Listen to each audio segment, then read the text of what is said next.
And good evening, everyone. And wow, look at this camera thing. It looks like really bad, but bear with us anyway. It is the Seattle Mariners versus the Los Angeles Dodgers, and my mood just continues to just decline every single game, but yet I still have the energy to still cover this game because it's for the content. It's for everyone that wants to not give money to Root Sports and not even give MLB money, I guess, and not even give the radio a view or whatever you want to call it. But we are joined by our friend Ian, who is one of my fans. He wanted to be on the show, and I gave him the okay. Ian, how are you doing, my friend? And by the way, also, you're joined by Steve Silver, so he may have some questions for you for the next 15 minutes or so. So, Ian, how are you doing today? Pretty good. How are you? And nice to meet you, Steve. Absolutely, man. It's a pleasure to meet you as well, Mr. Rooftop. I hope you're doing well this evening. I'm doing the best I can. Fair enough. So, Ian, take us to us. How are you feeling about the Seattle Mariners baseball team? Because I know before the show, we had a lot to say about it. So, tell us. Let it all out, man. And whether we agree or not, go ahead. You know, I would use like 3 words to start this season: exciting, depressing, and then just mid. I mean, because we've had all 3 in one season, and that's pretty much how I'd sum up my feelings towards it. But I don't know. To start with is hitting. They said all offseason, we're going to get bats. We're going to fix the biggest problem for our team, which is the lack of run support. And not only did we trade away Suarez, Teo, and, just didn't really bring in enough stuff until the recent trade for Rosarena.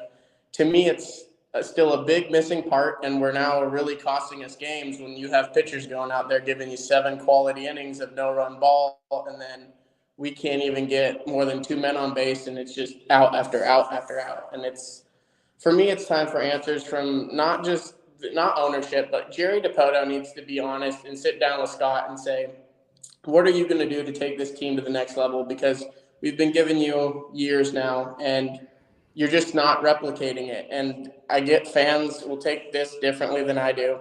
2022 was a 95 magic carpet ride with way less power than we had on that 95 team and talent. People can't really compare that because one had good players and one had players who had a great season that year. And now we're here where we're trying to build around basically Cal Raleigh and Julio. That's what we have. So that's I know I don't blame you. And the crazy thing is about 95, the ironic thing was the Mariners blew that 10-game lead much quicker than the 95 Angels did. And when we were looking at those stats by that Dorktown video from SB Nation, they were saying the Angels blowing that was very unprecedented. Now imagine if there's a sequel for Dorktown, and imagine what Dorktown would say about how the Mariners blew that. They'd say it's improbable what the Mariners did. We should never have lost that many games that quickly. And even before that, Houston got started so slow that we should have been way up higher on them. We shouldn't even have let them back in the door. Not at all. And it's crazy to think that had the Mariners just done the absolute bare minimum, like let's say they just did nothing with the team. Like let's go back to even the Paul Sewald trade. Had that trade not happened, and then let's say Mariners maybe made a little playoff run, probably not. Who knows? Who knows what could have happened? Or let's go even after the Paul Sewald trade. Had they just kept Eugenio Suarez, had they just extended that qualifying offer to Teoscar, and he would have maybe said yes, so he can avoid the state income tax in California if players actually do care about that. Had they not traded, they care about that. Had they not traded Jared Kelenic, they would probably be running away with this division. Had they just done nothing, if they just stood pat exactly the way it is, maybe not. See, here's the thing, right? And Ian, I appreciate your opinion because I do appreciate it. One of the things that jumps out to me is where's the accountability? Because you mentioned that this is exactly what we were told this entire offseason, that the contact was going to be better. This was going to be more of a station-to-station offense where, yes, we were going to have launch angle, but it was going to be more contact focus oriented, where we weren't going to see as many strikeouts as we were going to see in 2023. And not only did we see the strikeouts, but we've seen even more strikeouts from this offense. And that's, to me, when I see the Mariners have a 10-game lead or race, my first thing is that's a fireable offense.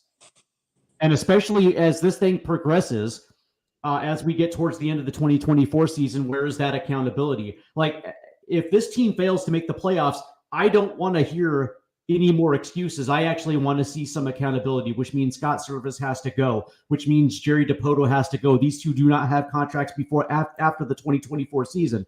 And at the conclusion of 2024, that'll be 9 full seasons in Seattle with only 1 playoff appearance and a whole bunch of excuses. And I think we're at this point now where if this happens, if this culminates and this team does not make the playoffs, they lose all credibility with this fan base at this point. And I don't think you can continue to move on with this front office, with this coaching staff. As a matter of fact, Scott Service just came out after the Detroit series talking about how they were too focused on launch angle when it came to contact, and that they were going to reverse and then try to simplify things. And it just boggles my absolute mind that it took this long. It took this long. You fired your hitting coach that you brought in this offseason because you thought maybe that might switch some things, might fix whatever was going on. And of course, the problems continued. And so now you have to ask yourself, does the problem lie with management at this point? Because you look at this roster, it's talented. It's 100% talented, and they're not reaching their potential. So now it's like we have to come to this conclusion of where's the accountability? Oh, I definitely agree with you on that. I actually, that answers a question we were talking about earlier. I couldn't remember our hitting coach situation. I think Edgar's our organizational hitting coach, maybe still, but I didn't know who's actually running. He's not. Mm-mm. Well, so that's probably another big problem why we can't hit. But well, at the end of the day, it's like, what, I do appreciate the history of this franchise 100%. And Edgar, for the most part, is very much a part of the history of this franchise. But that being said, we also have to culminate a new future, a new present and a new future where we're actually building those future stars. Julio Rodriguez is a part of that future, and we've muted his best attributes as a hitter. We have muted Cal Raleigh's best attributes because they were so focused on not chasing. They took away pull side power. That's the thing, is like, you can't cultivate future when, to me, like, I don't know, man. Like, it's like, I hear it a lot. I hear that a lot. Edgar, bring Edgar back. And it's like, no. It's just make sure that your coaching staff is in place that understands the strengths of the guys that you have here and put them in a good position to succeed. That's all I'm asking for. No, I guess, yeah, you're probably right on that. I don't know if I necessarily mean Edgar when I say Edgar, but I want somebody I see. Okay. who knows what they're doing. I mean, is like hitting wise. We need somebody who can teach us contact. Like, home runs are great. Home runs aren't going to win you a World Series unless you're the 2009 Yankees and you get lucky with the greatest power stroke I've ever seen recently. You need contact. And when you have a small Yankee stadium that is nowhere near the dimensions of the old one. But, the crazy thing is, not only is this lineup bad at contact, they're also the worst 2-strike hitting team that I've ever seen. Situational hitting is situational hitting is a big part of this game. And this team literally has 0, right? This team cannot hit with runners not on base, but they also seriously can't hit with runners on base. They can't hit with 2 strikes. And it's not about hitting dingers. It's about taking what a pitcher's willing to give you and then doing whatever with that pitch, whether that is a single to left field. If you're a left-handed hitter and a pitcher's working you out, and that's the only thing, you get a fastball in the outer hedge, why don't you just wait a half second and put it into left field? Like this lineup is incapable of just doing the small things. I'm glad you brought that up, actually, because I was going to bring this up. Mitch Haniger's walk-off, where everyone's praised him because he's moved up the list of all time on Mariners walk-off. We should have had a hit way earlier before that walk. We need a single. And what you really brought up, the 2-strike hitting, the Mariners could have the bases loaded and we could be down 1-0 with the winning run on second. And if any of our hitters get up and they get 2 strikes, it's over. Like It's over. not going to hit the Gone. ball.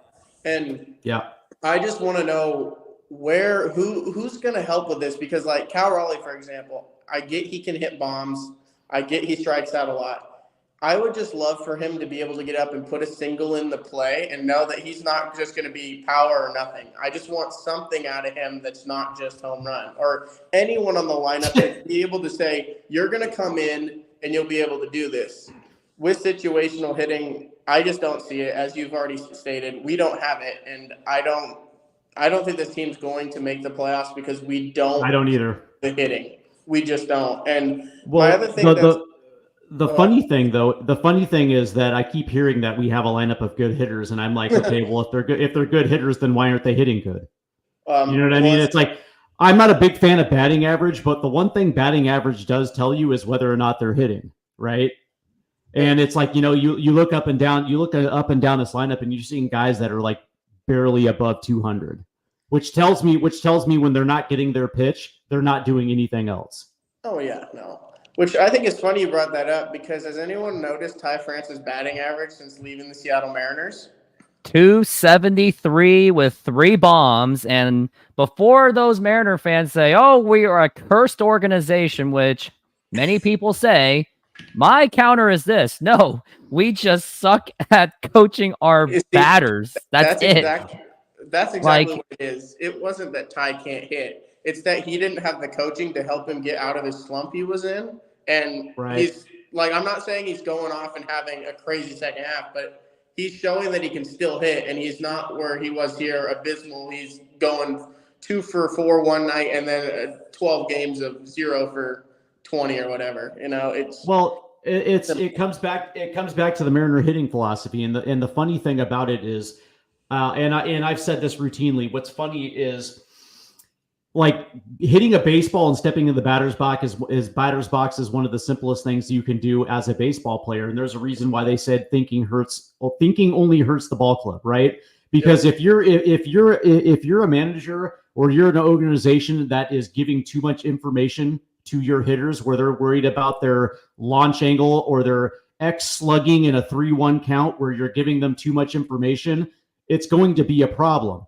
And the crazy thing about it is, I've always said this, that when I played baseball, that I only looked for one pitch, and that was fastball right down the middle, and everything built off of fastball right down the middle. Mm-hmm. That's it. That is it, right? And coincidentally, it also helped me pick up off speed low and away. And it was really simple. If I saw it on the first pitch, I'm going to swing at that first pitch, period, point blank, right? And I'm going to put the ball in play. And if I get out, it's an out. But more oftentimes than not, when I was aggressive and I saw that pitch, I put it in play. And the funny thing is, Ty France 2021, 2022 Ty France did exactly that. Like, it was almost like he ignored coaching and literally just stuck with what got him to the big leagues. Yep. I'm looking. Yeah, I think something to say, Ian. I was just going to say, we can keep talking about hitting, because I have another thing about situational, but it's with our pitching that I have a grip with and a problem with. Go ahead. If he's done with hitting, I mean, I don't want to move on if you still want to talk about hitting. No, okay. Go ahead. Go ahead. Scott Service, what really pisses me off is he was a catcher in the major leagues, and his way he manages, I don't think he even knows what the hell catching is, or he's never caught. Well, I mean, I looked at his stats; he sucked, but no, Scott Service was a career backup catcher. No, yeah, he never played. With that game, he should know how to manage a bullpen. He should not be to the point where the way he's playing off analytics, at least with the Mariners staff, right, it will never work. We don't have those kind of pitchers. Right. And, I mean, maybe I'm wrong in this, but I don't even think Munoz is a closer. I think he's a good setup. I think he has the ability. Oh, yeah. No. You're 100% right. I've never believed in Andres Munoz as a closer. I always thought that his best attributes fitted well for the 7th and 8th inning. Yep. This team really hasn't had a closer since the days of Edwin Diaz, but I digress. What's funny is I was in Detroit watching the Mariners in Game 2 of the series, where I actually thought Scott Service was going to screw this thing up. when it came to his uses of the bullpen. But the Mariners, had a 2-1 lead going into the bottom of the 8th, and sure enough, they used Yimi Garcia. And at that point, they used him on back-to-back days. It is what it is. And I was actually okay with the fact that the Mariners lost with their best players, using their best players. Like, I'm okay with those type of losses, but time and time again, we've seen Scott Service play matchups. That the one in Boston comes to mind, where you're in the bottom of the 10th inning and with first base open, and you're pitching to Rafael Devers with Tyler Saucedo. And to me, it boggles my mind. And when we talk about when the Mariners fail to make the playoffs, and you talk about how many wins over the course of this season that we had the opportunity to win, and Scott Service took us away from putting us in the best position. And again, this gets back to accountability. This is what I desire, Ian. Because we have another 3 more years until this window closes. Because when you think about Cal Raleigh, another 3 more years until he hits free agency. Logan Gilbert, same thing. George Kirby, again, same thing. Like, we have basically another 2 to 3 more years with this core intact. And I would like to see a GM a winning GM, a guy like Dave Dombrowski, or even bring in the Theo Epstein. Theo Epstein, thank you very much. Bring in the curse breaker to look at this organization, to examine this core, keep who you think is going to be able to help you win a championship, evaluate the minor league organization, and make trades to augment this roster and get this team to a World Series. Because the talent is there, the minor league organizational depth is there. A lot of these guys are not going to be a part of this team long term. So go ahead, use the leverage that you have right now to bring in legit all-stars to augment with this roster and actually make a push. The biggest problem that I've had with Jerry Dipoto is the fact that he does not believe in handing out long-term contracts. He doesn't, because Jerry Dipoto believes in roster flexibility. And so if you give a guy a 5-year contract and he's locked into one position, that's not flexibility. Yep. Right. And that's, to me, that's a problem. No, it most definitely is. And I 100% agree with you. Actually, I go as far back as saying, I think it was 2017 when we had Cruz, Segura, Cano, and Seager were having a great year. That's a win now team. We have not had a team that's built for long term for a while. This is we want to win now. We are going to win now. Here's your pieces. Go out and add to it. And it will be the age-old discussion of, we're never going to spend to get the big names to do it. So we have to figure out a new GM to come in and figure out, with the spending they have, how to build a team around this, get the coaches in place so you can win now.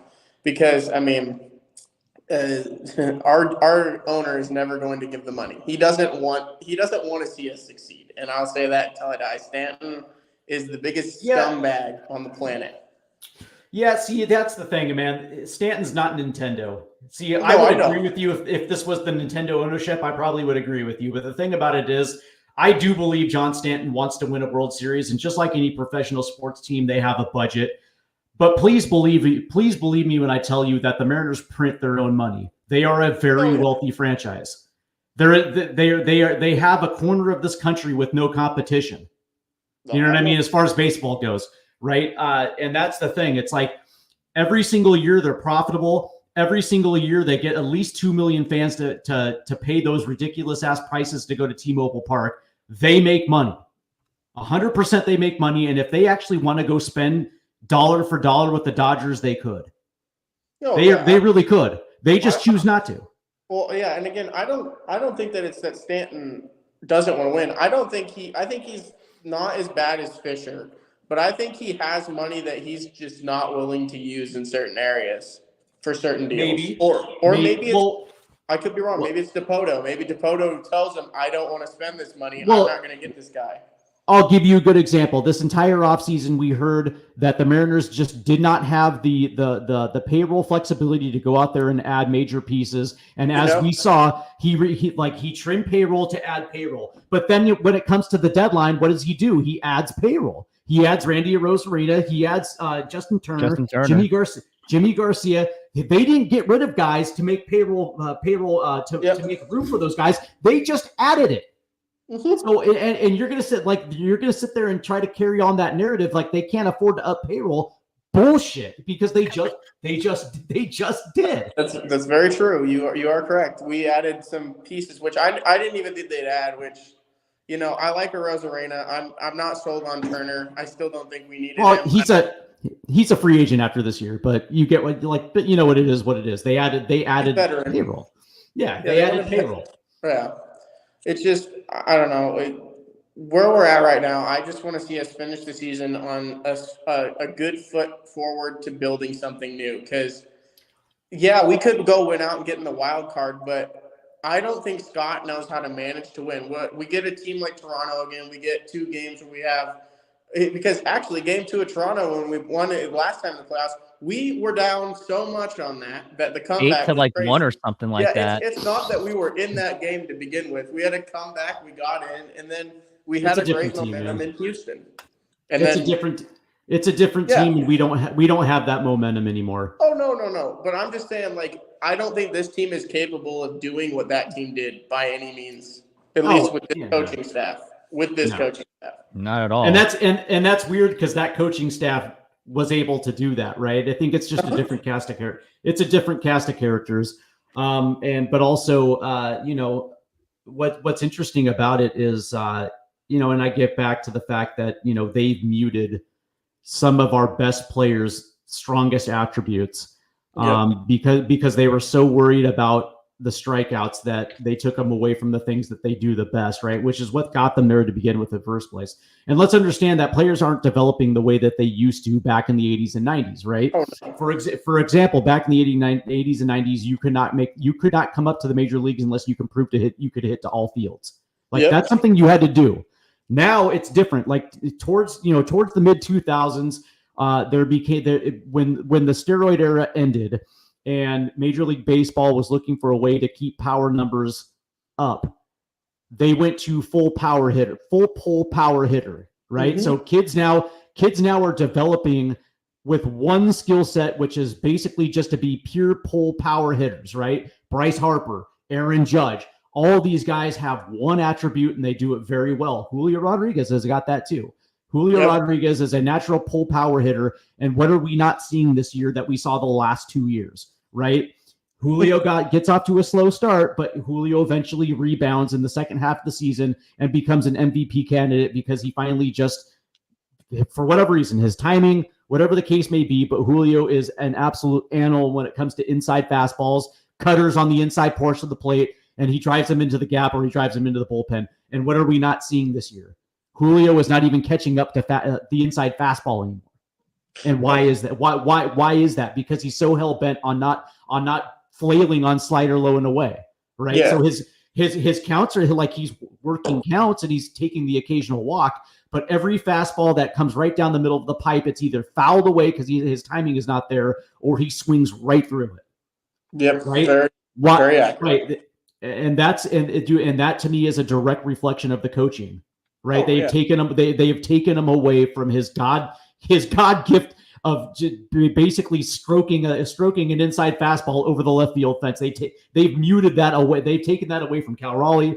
They've taken it away from Julio Rodriguez. They took it away from Ty France, who's no longer part of the organization anymore. And it's like, and when you see games like that second game in Detroit, you get a great start from Brian Wu. Brian Wu had an unbelievable start. Goes 7, gives up 1 run on 3 hits. That should be a victory 10 times out of 10. And this offense manages 2 runs on 3 hits, 4 hits. Yep. It's ridiculous. Yeah, it really is. I mean, it's the same old song, at least for the last couple of months. And all I see from Scott is he comes in and gives us BS every night. And I'm tired of it. I want either Jerry or ownership. Somebody needs to address the team, the fans, and tell them what's going on. Because, I mean, except for some of us like you and Rooftop, who, we care about the Mariners. We get into it more than the average fan. They think it's just that there's something wrong. We don't have all the big weapons. That's not the issue. It's really comes down to coaching. And I'm just tired of no one owning up to it or giving just wild accusations like, oh, if we had Shohei, we'd be winning. I don't care if we had prime Barry Bonds in 2001, we wouldn't be winning. I don't care how many home runs you hit. You need more than one player. That, man. I don't know about that. If we had prime Barry hitting third in the order, I don't know about that. But I get your one hitter. Just out of curiosity. I would think that if you had a prime Barry Bonds hitting third in your lineup and Julio hitting in front of him, knowing that they can't pitch around Julio to get to Barry, you know what I mean? Like that matters, right? But I'll say this though, I'm at this point where I don't want to see Scott Service anymore. I'm at that point now where here's the thing, right? Because if the Mariners squeak into the playoffs, that's going to be good enough to give them a contract extension. Like that's good enough. Upsetting right? To me. Yeah. Right. And that's upsetting, right? Because the expectation should be ALCS or better. This team is not built. The team is not built for this, but that's the reality. That's how soft this franchise is. That's how soft this fan base is, where if they squeak into the playoffs, that'll just be enough. And Scott Service will get a 3-year extension. Jerry Dipoto will get a 3-year extension, and this will carry on until eventually they're going to have to trade Logan Gilbert or George Kirby or Cal Raleigh because they're not going to re-sign here. You know what I mean? They're not going to do that, and I don't want to see this window wasted. And so if that means that the Mariners have to miss the playoffs this year in order to get a new front office or to get a new manager, actually, I would prefer all of the above, right? I would prefer it to get a new GM in here that's going to hire a new coach that is going to maximize the rest of this window. I'm willing to not be in the playoffs this year in order for that to happen. I know it sucks because I want to win a championship every single year. And I've been saying that since 1988. I've been saying this for every single year for the last 35 years. But I'm willing to sit out the playoffs one more year if it means that we actually get a GM to come into this organization who has been to the top of the mountain, just like we got when we had Pat Gillick.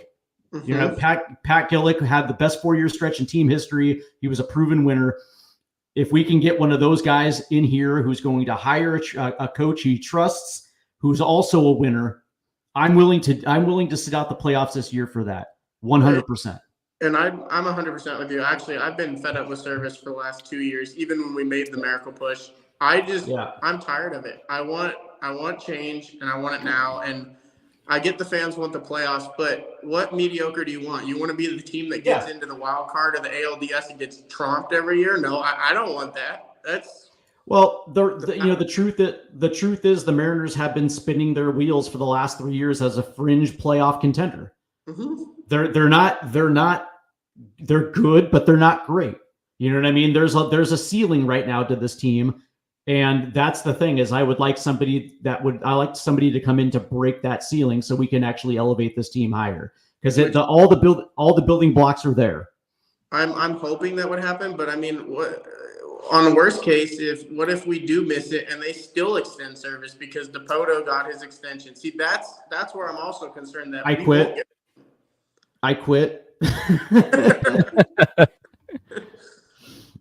Yeah, it's unfortunate. But yeah, maybe we just need a huge, ginormous meltdown, and we need that, and we need another D. Gordon type fight, and maybe that will just completely seal the deal. But it looks like we are getting close to that time. And Ian, you got any final thoughts before we've got to start our coverage for this torturous baseball game that we're going to be covering?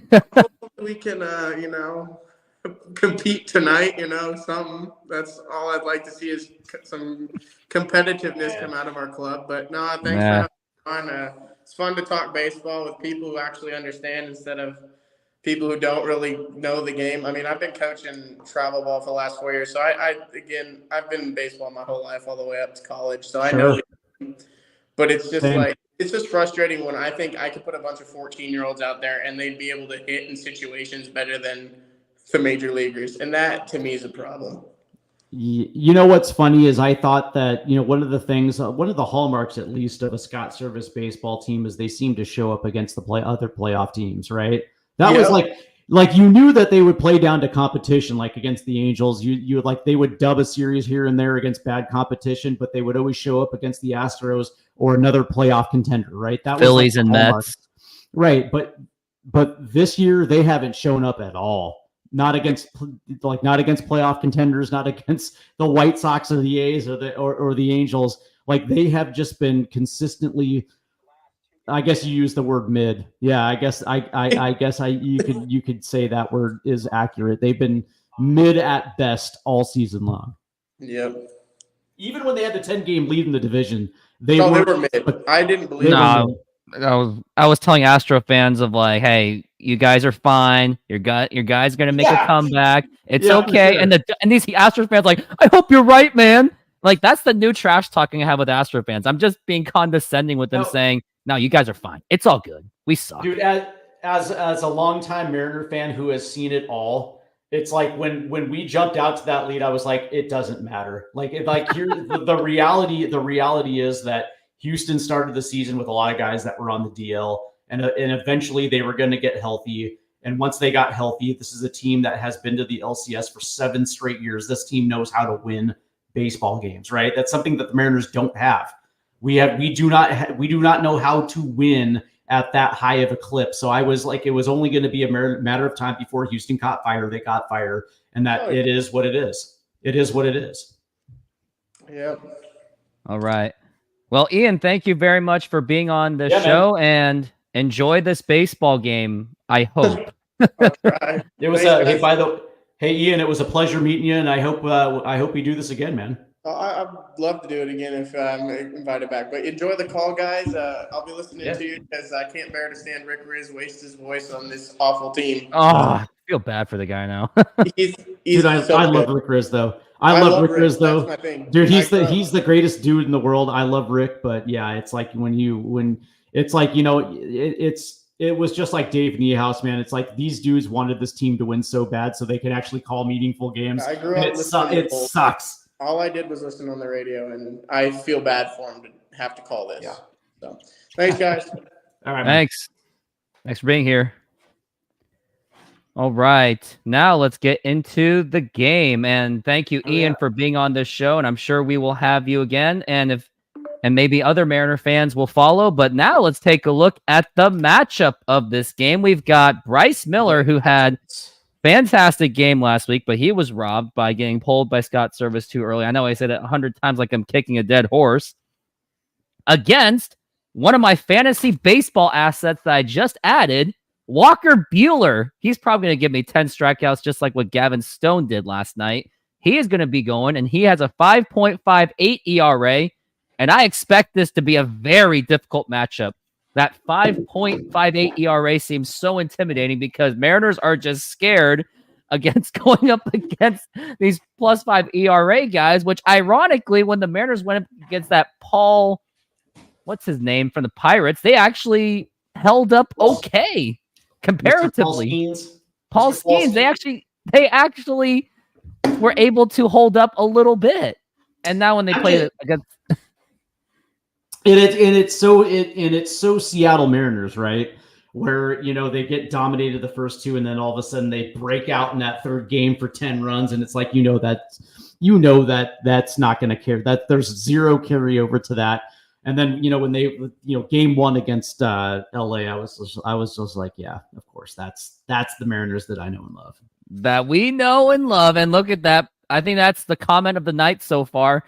Flick the switch. 5.58 ERA equals 12 strikeouts. Yeah, a Dodger pitcher has an ERA under 6. We're so screwed. This is why I love the Flick. Not only does he make fun of me for all the commercials I have and the way I do things, but he also has great jokes making fun of the Mariners. Let's take a look and see what else we've got. Oh, great point by Kevin Kirby. Jerry needs to decide between his friendship or his job.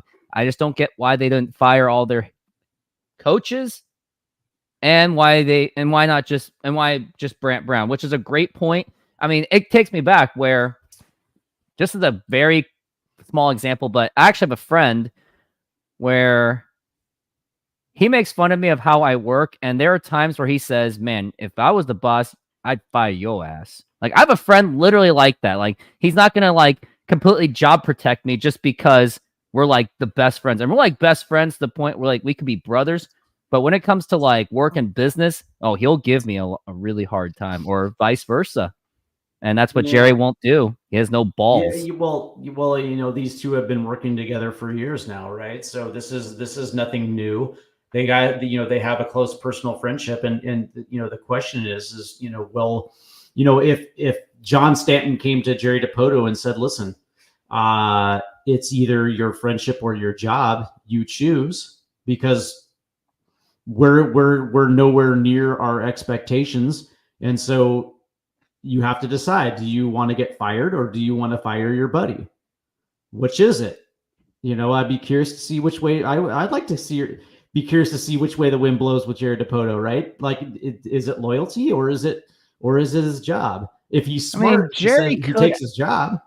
I mean, Jerry could at least just say, hey, Scott, I love you. You're a brother to me. But this manager thing's just not working out. But you could still work with me within the... No, not even that. No. Not even like a scout. No. Like, get him the hell out of here. I like 100%. That. I like that. No, it's like there's no golden parachutes for Scott Service. It's like, listen, man, we gave you 9 years. 9 years, and there's only one playoff appearance in 9 years. There's no golden parachutes for mediocrity. Like, this isn't Boeing. This isn't Boeing. You don't get a golden parachute. This isn't Apple, where Steve Jobs fired like his entire board members. Right. It's like, listen, man, you don't get to shortchange parts and make planes fall out of the sky and then get a golden parachute on the way down. That's not how this works. This is baseball, right? It's a results-driven business, and that means if the results are not there, and allegedly we have the best core that we've ever had, and we're underperforming on his watch. That is it. That is all. End of story. No more Scott Service. Okay, you got me. Man, there's a lot of things where you get me. But yeah, and I'm the biggest Scott Service hater. Not even I'm saying, well, put him in a front office role, because he's more of that. And that was his role anyway. Nope. Okay. That's great. Nope. And by the way, I just couldn't help that. I was distracted by this Pizza Hut ad where they're selling some chicken tenders and a mini pizza for $6.99. Would you do it? No. Yeah. Pizza Hut, I'm 100% out across the board. What about the buffet era? Well, which they're trying to bring back. By the way, when I was a kid, I used to eat a lot of Pizza Hut as a kid. So yeah, I guess in that era, sure, but we're not in that era now. No, that era's gone. Now these big boys like McDonald's, their Big Macs are like $10, and they're even this small. When they were like $2, they were like this big back in the 80s and 90s. Yeah, I can't do McDonald's anymore either, dude. It just hurts the stomach too much, man. I can't do it. I remember I got sick out of McDonald's because I was playing that Monopoly game, because I was just trying to get that one stupid little sticker, and I was like, French fries, and next thing I know, I'm sick. Sick as a dog. I used to get like the free drinks and free drinks. Oh, Godfather's Pizza, yes. By the way, back in Federal Way, there used to be a Godfather's Pizza that I used to eat at every Friday night. I used to get down with Godfather's Pizza. Their taco pizza and breadsticks, 100%. There's one in Spanaway, I believe, and Wenatchee. Spanaway. Mike Blowers is home. And by the way, we are getting ready for this game real soon. And the first pitch will be brought to you by SeatGeek. Some of you guys have been using my coupons. Maybe it's the guys from California. Bueller. Maybe it's the guys that want to see the Mariners die. Maybe it's in the anticipation of that home against the Giants. So I thank you to those two people that did use my promo code. Thank you very much. And now Bueller. Fear the Bueller. Walker. Bueller. Fear him. We fear. And now the lineup that we must do. And one of Jay Triden's friends thinks it's a disaster. We've got Victor Robles leading off, and he's been struggling since they gave him that contract. Pretty premature, by the way. Yeah. Julio Rodriguez, Cal Raleigh, Luke Raley, Arozarena moved all the way down to 5th. Polanco at 6th. Haniger Josh Rojas, Ribas. I think we know exactly how this is going to go. 100%. 100. This is not a good lineup. Honestly, I think we're all just here just to hang out. This is just a social thing, really. This, by the way, this just does have a feeling that they're playing out the string again. Unless this team gets hot, right? I can't see that happening. I can't. And by the way, Walker Buehler pitches a fastball 28% of the time. We know also that's going to go. Fastball down the middle is going to be a foul ball. And now here is the first pitch, and that is outside for a ball. I would love to see this team jump out early against Buehler, maybe put a couple runs on the board. A couple runs. I'd like to see 1 run on the board. The pitch. And now here's a fly ball to center field. And that is going to be caught by the center fielder. I mean, you did like the swing, but he popped it out, so you can't really say much. I don't think Robles got rich and stopped trying. I think really what it was that Robles got hot. You know what I mean? Like that happens sometimes with baseball players. They got hot. Do you know who is the example of playing for a contract and then doing nothing? Jerome James of the Seattle Supersonics, then leaves for the Knicks. That's the perfect example. 100%. Now here's a fly ball to right center field, going to that center fielder again. He's already busy today. And how about the gentleman that took the contract away from Sean Kemp? Jim McIlvaine. That dude stopped trying too. Yeah, he did. It was only his long, lanky arms that gave him the 2 blocks, and then he got his job taken away by what's his name? I don't even know his name, but he was like a 6'9" undersized center, and he still took his job for the 96-97 Sonics towards the end. Oh yeah, Frank Bukowski. Not even that. Frank Bukowski was gone after 96. Oh, that's right. The brick. Dennis Rodman destroyed his career. And now here's Cal Raleigh up to the plate, and we are looking at a 1-0. And now the pitch. Ooh. And now here's a ground ball, and that's going to be a fair ball into the corner. That kind of hit someone in there. And now Cal Raleigh's going to second base, and the throw is not in time. And Cal Raleigh had to turn the Jets a little bit.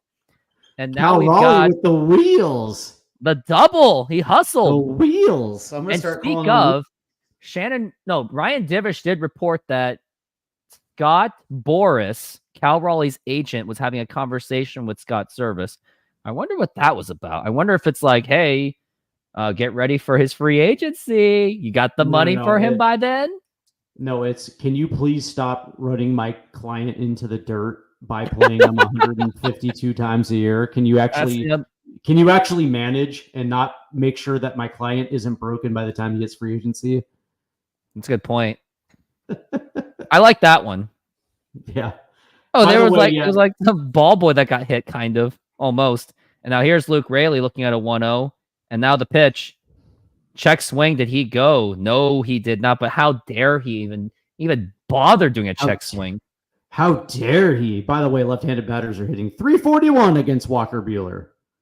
Oh, you would think that so Scott Service actually did his research, or he did the bare minimum job. No. Luke Raley actually has to do the work on this one. Oh, he has to actually do the work. Oh, crap. And if Luke Raley hits a home run, Mariners have a better chance of winning, too, they say. The 2-1.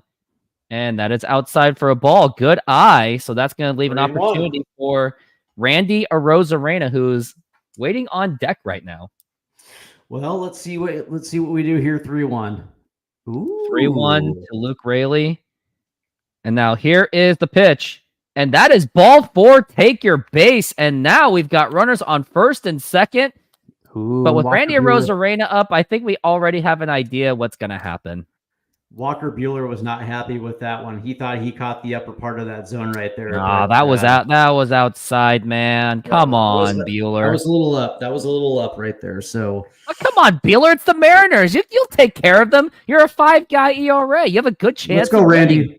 You're undervalued for fantasy baseball. Now we're looking 0 for 3 in this series is Randy Arozarena. And now here's the pitch. And that's a foul ball. He's batting a hot 216 on the season. Oh, it gets even worse. Ever since he joined the Mariners, actually, he's playing a little bit better since then. 216, 229 as the Mariners, but Justin Ooh. Turner's the one that's stinking the hole. That's funny. When was the last time Randy got a hit? Pitch. That's a good question. Probably Detroit. Actually, maybe? I can look it up because internet is a thing. Ah. And we're looking at the 1-1 so far for Randy Arozarena. And the last time he got a hit was at Detroit when they got killed by the Tigers. And that is going to be a strike 1-2 for Randy Arozarena. I know, right? Hey, Steve Lindbergh is right about this with no strikeouts yet. 4 batters in a ND. And now we're looking at the 1-2 to Randy Arozarena, the pitch. And now, what just happened? He just flew his bat. He got fooled.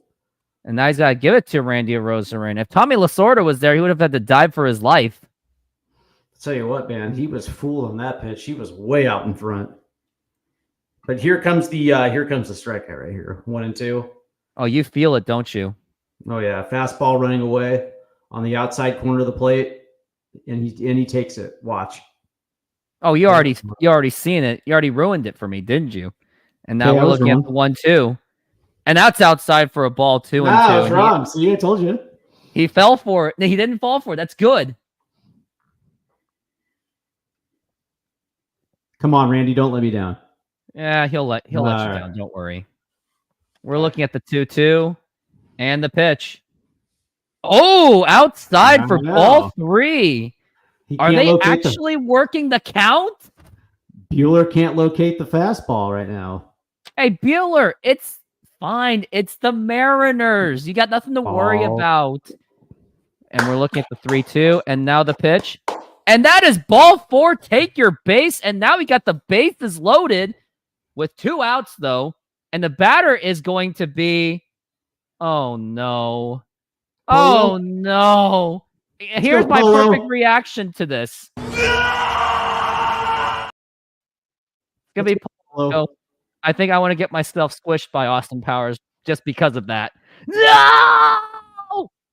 Let's go, Polo.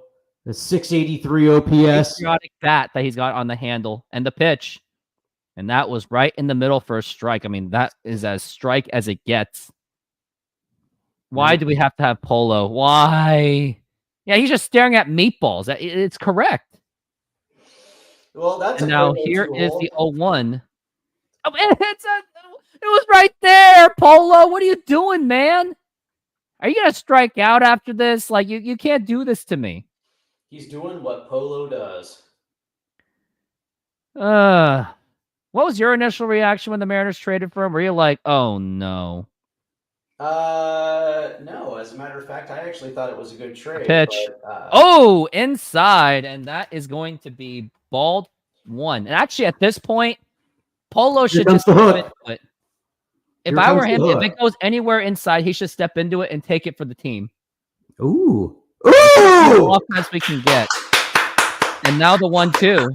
And now here's a line drive, and that is going to be a base hit. And the Mariners finally get on the board. Are they waving another runner in? And that is going to be we're going to find out. And what that is 2 runs in there, and that is a 2-run single for Jorge Polanco. See, they jumped out on Bueller in the first inning. Couple of runs, they jumped out ahead. You know what? It's because they heard our criticisms. They were on their phones like, oh, these 3 little kids are talking crap about it. Let's prove those fools wrong. Yeah, I'll take it. And actually, this is for you, Polo. I have to do this for you.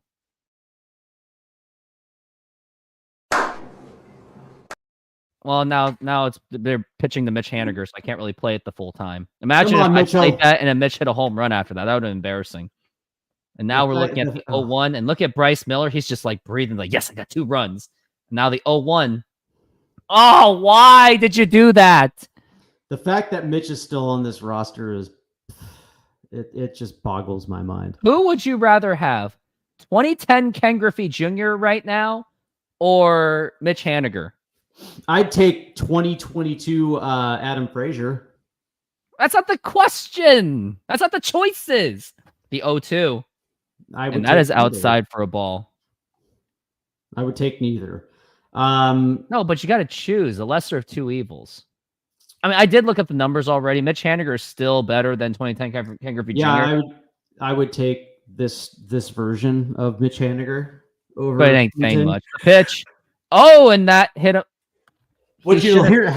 How about this one? How about 2009 Ken Griffey Jr. over Mitch Haniger? Over this year's Mitch Haniger. And by the way, 2010 Ken Griffey Jr. I'm still taking that. 2009 Ken Griffey Jr. wasn't really that great. He was 19 home runs, and he was fat. Yeah, he was fat.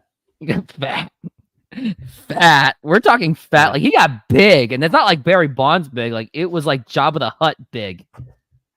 Goddamn okra and beans got him Oprah and jeans. Seems to me a little cuisine. Outside for a ball, and we're actually seeing some patience at the plate. And my best advice to Mitch Haniger, I hate to say it, but if it goes inside, just do a little turnaround and let it hit you. I'm sorry, but that's the only way you can do offense at this point. Oh, Mitch is. Oh, look at Mitch. And the 2-2. Mitchell. And that is a 3-2 count on Mitch Haniger. And we are Walker looking Buehler. at a full count. Making Mr. Buehler work here. He really is. And while we are looking at this game, I want to see around the league. Ooh, nope. And here is the pitch. And now here's a fly ball to left center field, but the center fielder is there. He makes the catch. He owns all of those 3 outs for the Dodgers, but the Mariners do take a 2-0 lead on a 2-run single by Jorge Polanco. And also another news, Astros and Red Sox are tied. And after all this ranting, I need a little breather. SeatGeek is a mobile ticketing app for sporting events, concerts, and other events. They make the buying experience easier by the app ranking each ticket from 0 to 10 to see if you are getting a good deal. And you can see exactly where you are sitting. I regularly use that app, and I have had nothing but a fantastic experience with SeatGeek. Use my promo code ROOFTOPSPORTS to get $20 off of your first purchase. Link to the code, app, and website will be in the description, so take advantage, and thank you. Yep, and thank you to those people that did use the promo code. Chances are that they used that to torture themselves at this Mariners game, although they are winning. And thank you, Korean Pizza Boy, for giving me the $1. That must have been your tip that you got from your pizza customer. Thank you very much. And Steven says, it's crazy to me that they did all that salary dump in the offseason just to bring in Haniger for what, $19 million a year? It was 15, but close enough. Yeah. But they didn't have money. It's almost like you should have just kept Eugenio Suarez at that point. My question to you is, what's Suarez doing this year? Suarez actually has been picking it up in the second half, and we could actually use those numbers now. I hate to say it. I was okay with it. I'm still not. I was still enraged. He's batting .231 with 18 home runs, 69 RBIs, 305 OBP though. But that part is dipping. His OPS is slightly better than last year's, but we could use those numbers right now, unfortunately. What are his strikeout numbers? His strikeout numbers, good question. Mm-hmm. 135 in 122 games. That's a lot. Yeah, and I'm sure his strikeout percentage is over 30 or pretty close to it. He strikes out 1.1. If we do 214, he's doing better than this year, though. And now here is Bryce Miller pitching to the Ohtani, the pitch, and that is a strike. And speak of the Japanese Ohtani, I did also rename my video. I also put it in Japanese right next to the English, so I can try to attract some of the Shohei Ohtani fans. Wow. We're looking at the 0-1, the pitch. Big tech. Oh, low for a ball. Hits the dirt. This is a good matchup right out of the chute, man. Shohei Ohtani with 39 home runs. Career versus the Mariners, 251. So I guess the Mariners, other than giving up the home runs, they still somewhat handle him a bit. Kind of. The pitch. Swing and a miss. Strike 2. Nice split. Kelenic cooled down. I'm a little bit surprised by that. I really am surprised that Kelenic cooled down. I thought that change of scenery was really going to make him into an all-star, and it just hasn't happened. So I am shocked by that. And we are looking at the 1-2. And here is the pitch. And ground ball foul, and that kind of fouled off of himself. And we're looking at the 1-2 on Shohei Ohtani. Shohei Ohtani. Let's go. Which I was hoping the Mariners would go for him, but of course they didn't. And now we're looking at the 1-2. And now here is the pitch. Up high for a ball, 2-2. Bryce Miller seems that he doesn't want to give Shohei Ohtani any kind of good pitches. I mean, considering that Bryce Miller is a fastball pitcher, he's a very fastball happy pitcher. Oh, got him. And now the 2-2. And a swing and a miss. Strike 3. Down goes Ohtani. And now we've got one out. Goes to the split again. That was a great pitch. It was a fantastic pitch by Ohtani. Woo. Reaching. He did reach on that one. Very uncharacteristic of Shohei Ohtani to do, I would say. Opponents are only hitting $165 against the split. Yeah, you should use that a bit more. And now the pitch by Miller to the other former MVP, Mookie Betts. And that is a strike. I have a Dodgers fan that actually doesn't like Mookie Betts because regular season, great, but then playoffs. Now we're looking at the 0-1. And now the pitch to Mookie Betts. And that is outside for a ball, 1-1. Surprising fact for this season, I've actually covered, this is my 5th Dodgers game that I have actually covered. I covered 2 of them in the Korea game. Yes, I woke up at 3-4 a.m. for that. People say I'm insane for that. And the 1-1, and that is going to be popped up and fouled. I covered a Reds Dodgers game. I got to see an Ohtani home run, so that was fun to watch. And now I've covered these last 2 games.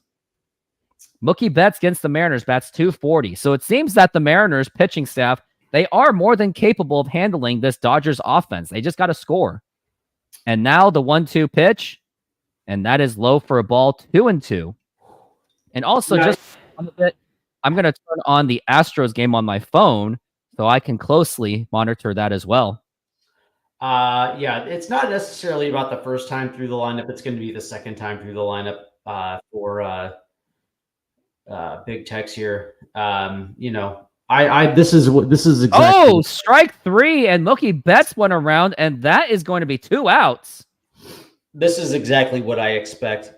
Expected how Bryce to start. But again, this lineup is so good and so deadly. It's a lineup that, yeah. I mean, you would think that this is a regular World Series team, but they surprisingly are not. And by the way, Boston just scored, so that's the good news. And now we got the other former MVP, Freddie Freeman, formerly of the Atlanta Braves, who he is still loved to be. The pitch, and that is inside for a ball. And you are correct about the whole, they don't care about the income tax, because if Freddie Freeman really cared about state income tax, he would have stayed in Atlanta. It's the Dodgers, though. It is the Dodgers. And the Dodgers. LA's his home, too. The 1-0. Right. So, but yeah, players do care about the tax situation. But, it's also franchise. It's also fit as well, too. So, the Mariners aren't exactly the hot commodity free agent wise, though. They can be when they want to be. Cost of living. Seattle does not rank. And he went around. He did go around. Oh, yeah. I mean, I work in real estate, and I know. I mean, look how long it took for Russell Wilson to sell his house. Now, granted, he did sell he did try to price it like an egotistical maniac, and he probably didn't listen to his agent going, "Yeah, I want to sell like 40 million." The agent's like, "No, do like 20-something million." Right. And that's why it was on market for 2 years. The crazy thing is these guys make very good life-changing money, but they also don't want to lose it all either, right? So cost of living does happen to matter. And Washington does not help unless no. And now if you're making, if you sign a 5-year, inside, then it nearly got him. If you're signing a 5-year, $50 million deal, I mean, that's one thing, right? You can make that last, but if you're making major league averages, yeah. Woo. And now the 3-2 pitch. And there is a fly ball to left field, and that is going to be over, and that is going to be a ground rule double for Freddie Freeman. And I really thought that was going to be gone just by the angle of it. And look at that dancing by Freddie Freeman. What are you doing? You see, by the way, you see how Freddie Freeman hits? Running a fastball running on the outside corner of the plate, doesn't swing through it, just puts a nice easy swing, double down the left field line. That's how left-handed hitters are supposed to hit. That's what you like to see. So Josh Rojas, Don Canzone, pay attention. And now we're looking at Teoscar Hernandez. And now here's the pitch. And that is upside for a ball. I mean, do you think that maybe Aaron Judge and like Carlos Correa skipped out on San Francisco because San Francisco is also notorious for insane real estate prices too? Correct. Even worse than New York for Aaron Judge? Probably the 1-0. It's right on par, but would you rather stay with the Yankees and pay New York prices, or would you go to San Francisco, be a giant, and pay San Francisco prices? Right. I'll stay in New York, surprisingly. At least in New York, you're going to be in the playoffs every year. And now we're looking at the 1-1 for Teoscar Hernandez, the pitch. Swing and a miss, strike two. Former Mariner, and I am still eating my words where I said, oh, yeah, I was okay getting rid of Teoscar. Screw that. Screw his 200-plus strikeouts, and look where I am. I'm a fool. I stand corrected. Yeah, I don't know. The 1-2. Okay, and popped up. Because there was no guarantee that he would put up the same amount of the same kind of numbers as he did. Do you think he would have taken the 20? Do you think he would have taken the qual? And Maybe. Even if he didn't, even if the Mariners just put up a blank check and he said no, Mariners get a first-round pick from the Dodgers. Because I do believe that 1-2 that Teoscar only signed a 1-year deal with the Dodgers. He did. Yeah. So. And he must be on that overachieving kind of thing where. No, he's betting on himself. On a 1-year deal. Paying off, and it's paying off so far, at least. He's going to get a multi-year deal this offseason. And who knows who's going to give it to him, too. That's the other question of who would actually be willing to overpay for him. The Seattle Mariners and their 1-2. And that's a foul. Desperate need for power. They want power guys. Nah, they're not going to get him. No, I know they're not going to get him. And I saw a fan wearing a Nomar Garcia Parra jersey. Nomar with his routine. Oh, I got to fix my little glove right there. Got to do my little makeup. Nomar was easily one of the goofiest ball players I ever remember seeing. Really was. The 1-2. Oh, a swing and a miss. Strike three. That's the Teoscar Hernandez that we knew and loved. And that is going to retire the side. It was kind of nearly a 1-2-3 inning, and all those 3 outs came from strikeouts thanks to Bryce Miller, who is also on my fantasy baseball team. Woo! There it is. Kevin Kirby says, I think LeBron James is the best athlete with his money. Ever so many investments. You know, that's something you got to give the respect to because many athletes blow their money so fast, like Allen Iverson did. But yeah, you got people like Shaq. Got LeBron. MJ's pretty good with his money too. Well, yeah, there was that. Yeah. MJ has done great with his money. LeBron's doing great with his money. And Shaq has done fantastic. Look at all those franchises he owns. Shaq. Yeah. But also Shaq is the king of the commercials, man. I don't think he's ever had a commercial that he never turned down. Like Shaq is always plug in something from Icy Hot to the General, to count on it. Yeah. I actually did some research on, because I'm kind of good friends with I work at the pizza place and I'm kind of cool with that pizza boss and he tells me as it is.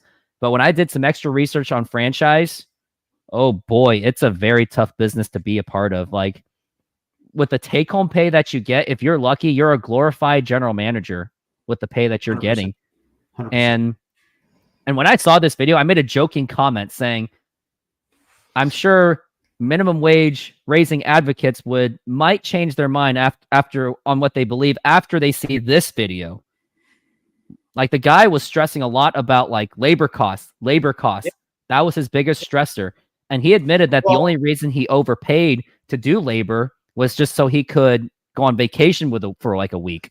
I know a lot of restaurateurs in the Seattle area that, you know, for the first 5 years of their owning their own restaurant, they didn't have a salary. No, that Yeah. restaurant was their life. That's exactly right. I mean, they're working 80 hours a week just to keep the thing afloat, and then maybe after 5 years they start breaking even. They might consider giving themselves a salary, but they're keeping labor as low as they possibly can. But even then, Too low. You know what I mean, it's a tough business, man. It is, and that's why being and people think a with franchise. the franchise, yeah, people think that with the franchisee tag of like a McDonald's or a Burger King or Pizza Hut, It guaranteed doesn't success. matter. It does not matter. 2-1, and that's gonna be strike 2. Like I was watching the guy I was watching about was Subway, and he was saying it as it is. He was basically saying, "Hey, this is not for everyone."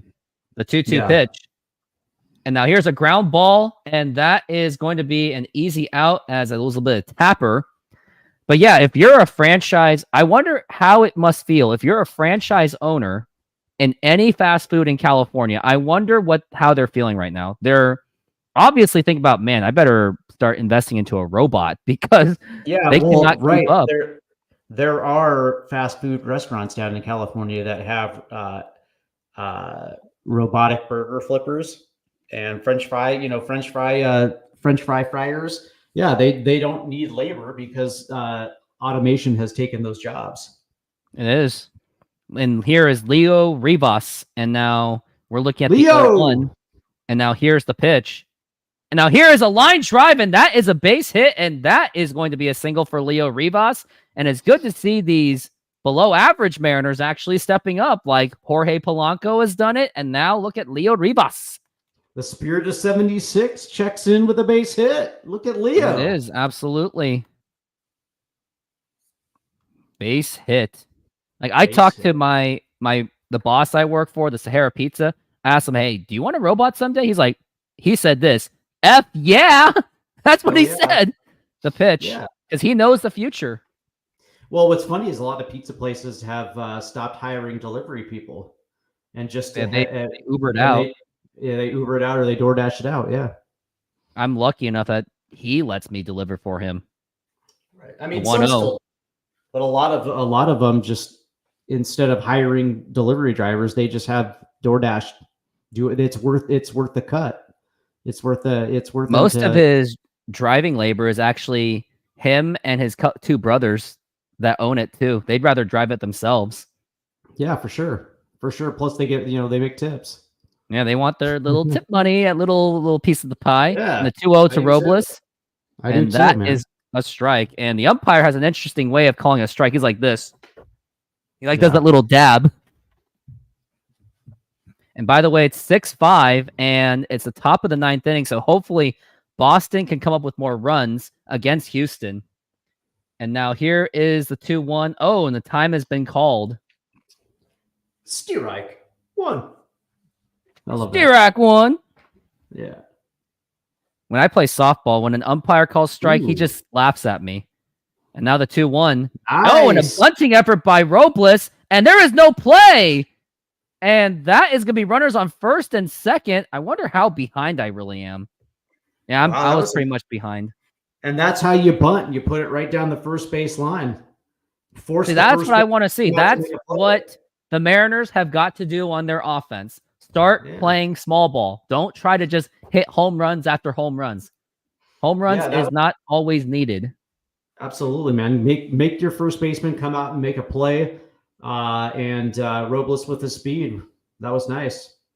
And now we're looking at Julio Rodriguez. And now the pitch. Come on, big Julio. And a swing and a miss. He really wanted that one. Yeah, come on, big Julio. Yesterday when I was playing softball, I went, and my first 2 at-bats, I was hitting pop-ups and flyouts. The third at-bat, I grounded it on purpose and pulled the Ichiro. So sometimes small ball does it. And I scored. I love flicking the switch. 0-1. And now here's a ground ball, probably a double play ball. Throw to second, throw to first. And if Julio was on his 100% legs, he would have easily beaten that out. Julio. And of course, that retires the side. That is just tragic. You gotta love rally killers, man. That's what You I used to do. call Cal. That's what I used to call Cal Raleigh in his rookie season. I used to call him rally killer.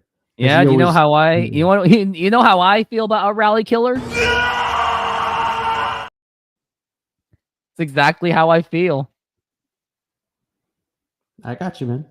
You know, that's probably what the Mariners season is like. They have a 10-game lead and they go, no! And Houston's coming really, really close. Wow. No! Maybe I should make that into a YouTube short video. Mariners blowing their lead be like, Yeah. Well, I put the Houston logo on. I'm gonna put the Houston logo on Austin Powers' head. Well, that meme where you have the guy and the girl walking in one direction and the other girl walking, right? And so you have like the Mariners as the other chick, and then you have the Houston Astros as the other chick that's pulling away, and then you have like Major League Baseball as the dude. You know what I mean? No, just do Or, AL. or yeah, that's funny. Oh yeah, you just have AL West. He's just looking at the Astros like, hey, how's it going, Jordan? You hot? Fuck that Julio guy. Yeah, dude. I want that big Cuban defecto. Yeah, you want that big stick. You want that Cuban big stick. You know what I mean? Yeah, you do. He's a big dude. Doesn't mess with you. If you crack a bad joke at him, you dead. Yeah, Jordan's packing, bud. He's packing, One brother. thing I learned, I known a lot of Hispanic Latino friends. Never get on their bad side. Just don't. It may be the last thing you may do.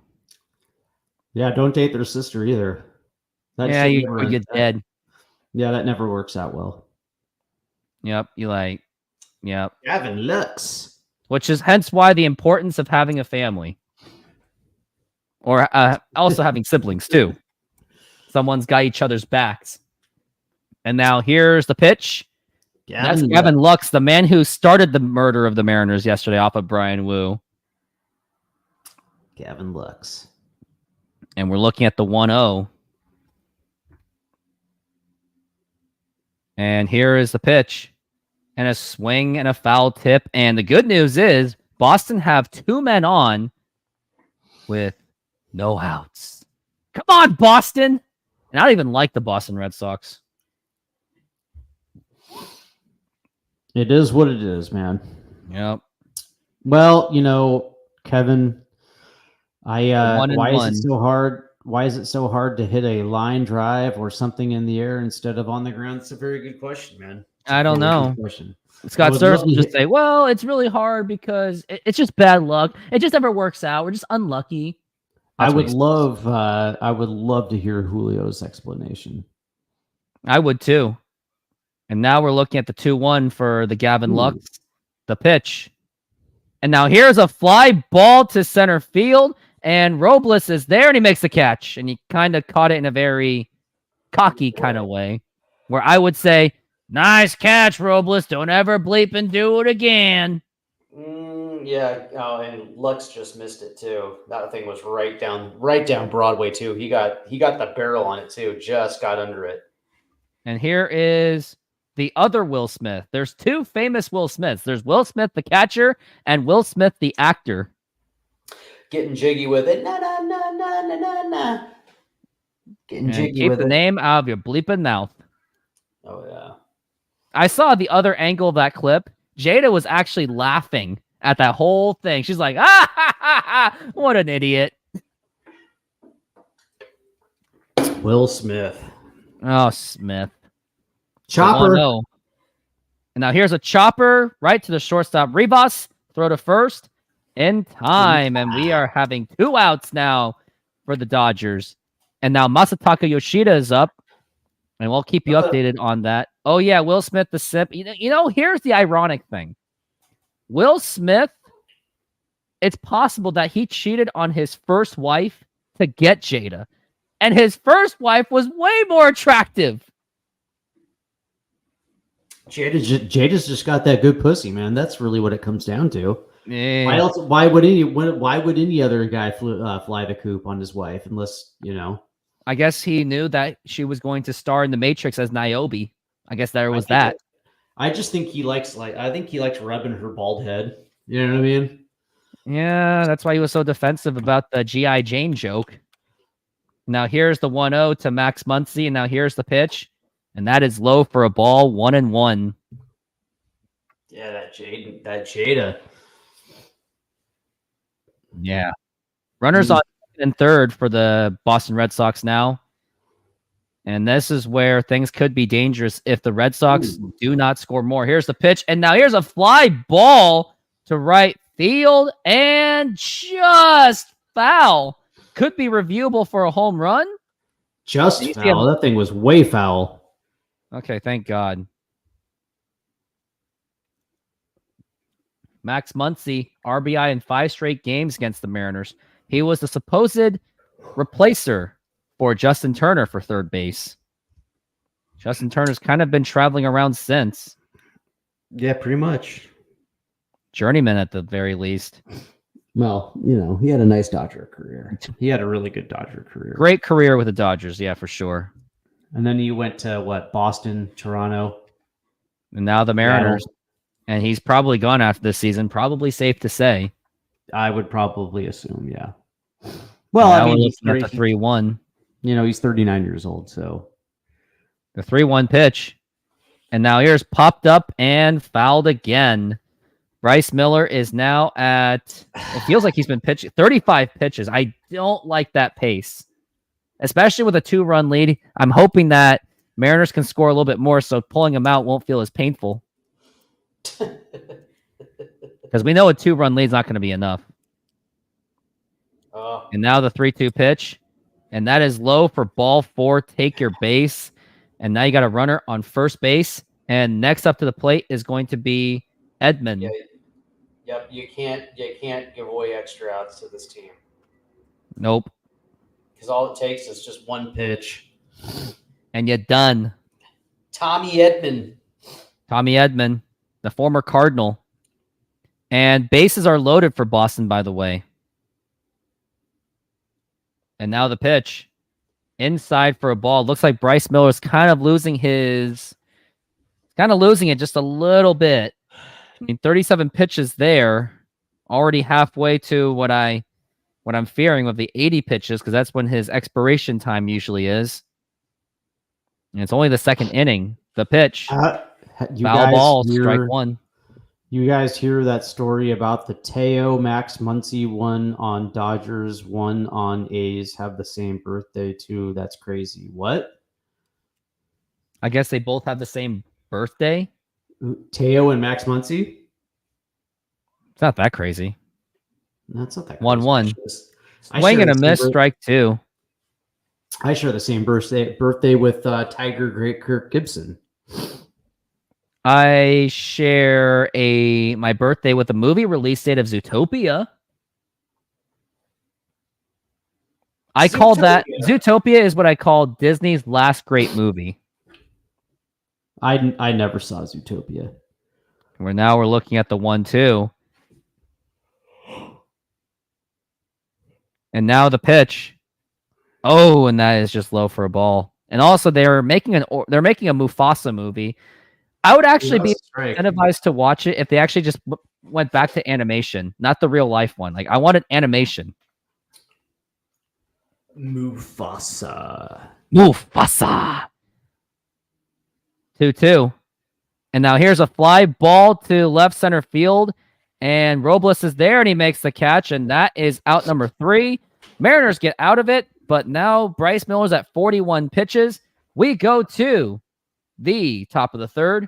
I will be back after these messages. SoFi is an online bank and a personal financing company offering financial diverse products. They hold the naming rights to the home of the Los Angeles Rams and the Los Angeles Chargers, named SoFi Stadium. They offer amazing checking and savings accounts where you can get up to 4.6% on savings accounts. There are no monthly fees to maintain the accounts, and they have over 55,000 no-fee ATMs around the United States. You even have access to a budgeting program, stock trading, and insurance programs. Join SoFi and get $25 for joining and or $25 for opening a stock trading account. Links are available in the description. And thank you. And lastly, I am not a financial advisor, So either find a professional financial advisor or go with your own gut.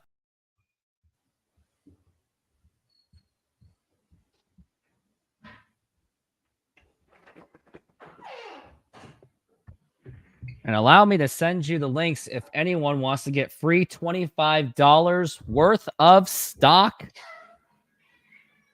or the $25 for opening a bank account with SoFi Bank.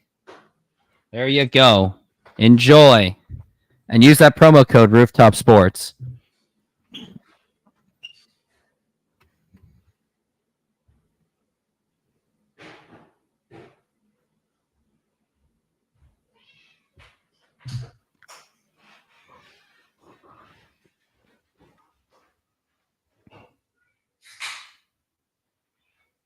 And we are on commercial break, and the next three hitters are going to be Cal Raleigh, Luke Raley, and Randy Arozarena.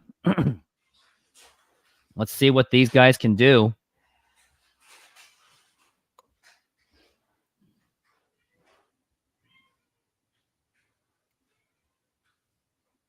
And now here's a line drive, and that is going to be a base hit for Cal Raleigh. Now he has a single and a double. Now he's just a triple and a home run away from the cycle.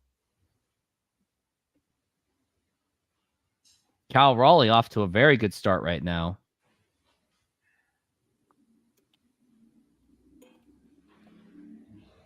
And now next up to the plate is going to be Randy Arozarena. All right. I'm sorry, Luke Raley is up, and that's going to be low for a ball. Randy Arozarena would be on deck. Luke Arozarena and then Randy Raley. Raley. Yeah, that sounds about right. And now here's the 1-0. And I a like check that. swing. Did he go? He did not. Randy Raley. Also, Houston's on the bottom of the ninth inning. They got their last shot, but we probably are confident that the Houston Astros are more than capable of coming back from a 6-5 lead. Oh, I see. So there are two Max Muncies, one plays for the A's, one plays for the Dodgers. And they have the same Oh, I get it. And a throw to second, and that was a wild pitch. And Cal Raleigh is now at second base. Now we got a runner in scoring position. We have a 3-0 count on Luke Raley. This is a very advantageous opportunity for the Mariners. Let's see. Let's see. Jake Myers is up to the plate for the Astros, and he is working on a 2-1 count so far. And now we're looking at Luke Raley, the 3-0, the pitch. And that is outside for ball 4. Take your base. I don't see a Max Muncy on the A's team. Uh-oh, somebody got checked. Maybe he's on the minor league system. Don't know. Maybe they were just Only- one and the same. Max Muncy is a minor leaguer. He's playing he is at most at AAA right now. And now the pitch to Arozarena, and that is a strike. Randy. Last at bat, he did walk, and we were happy just for that. Jake Myers is working on a 2-2 count. And now the pitch. And that is a strike. That's going to be 0-2 for Randy Arozarena. This season, 214, 16 home runs, and 42 RBIs. Batting 182 with runners in scoring position. The pitch. And now here is a fly ball to center field. Nothing doing. And now we've got one out. Thought that might have been a dunker. Yeah, it could have been anything. Walker Bueller.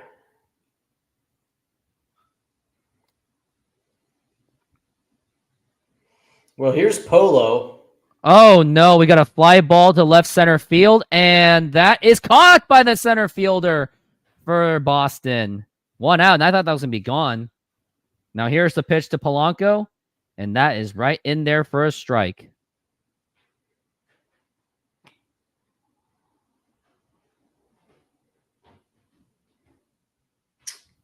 Let's see if Polo can replicate his Do the same exact thing as he did from the 2 innings ago. That gave the Mariners a 2-0 lead initially.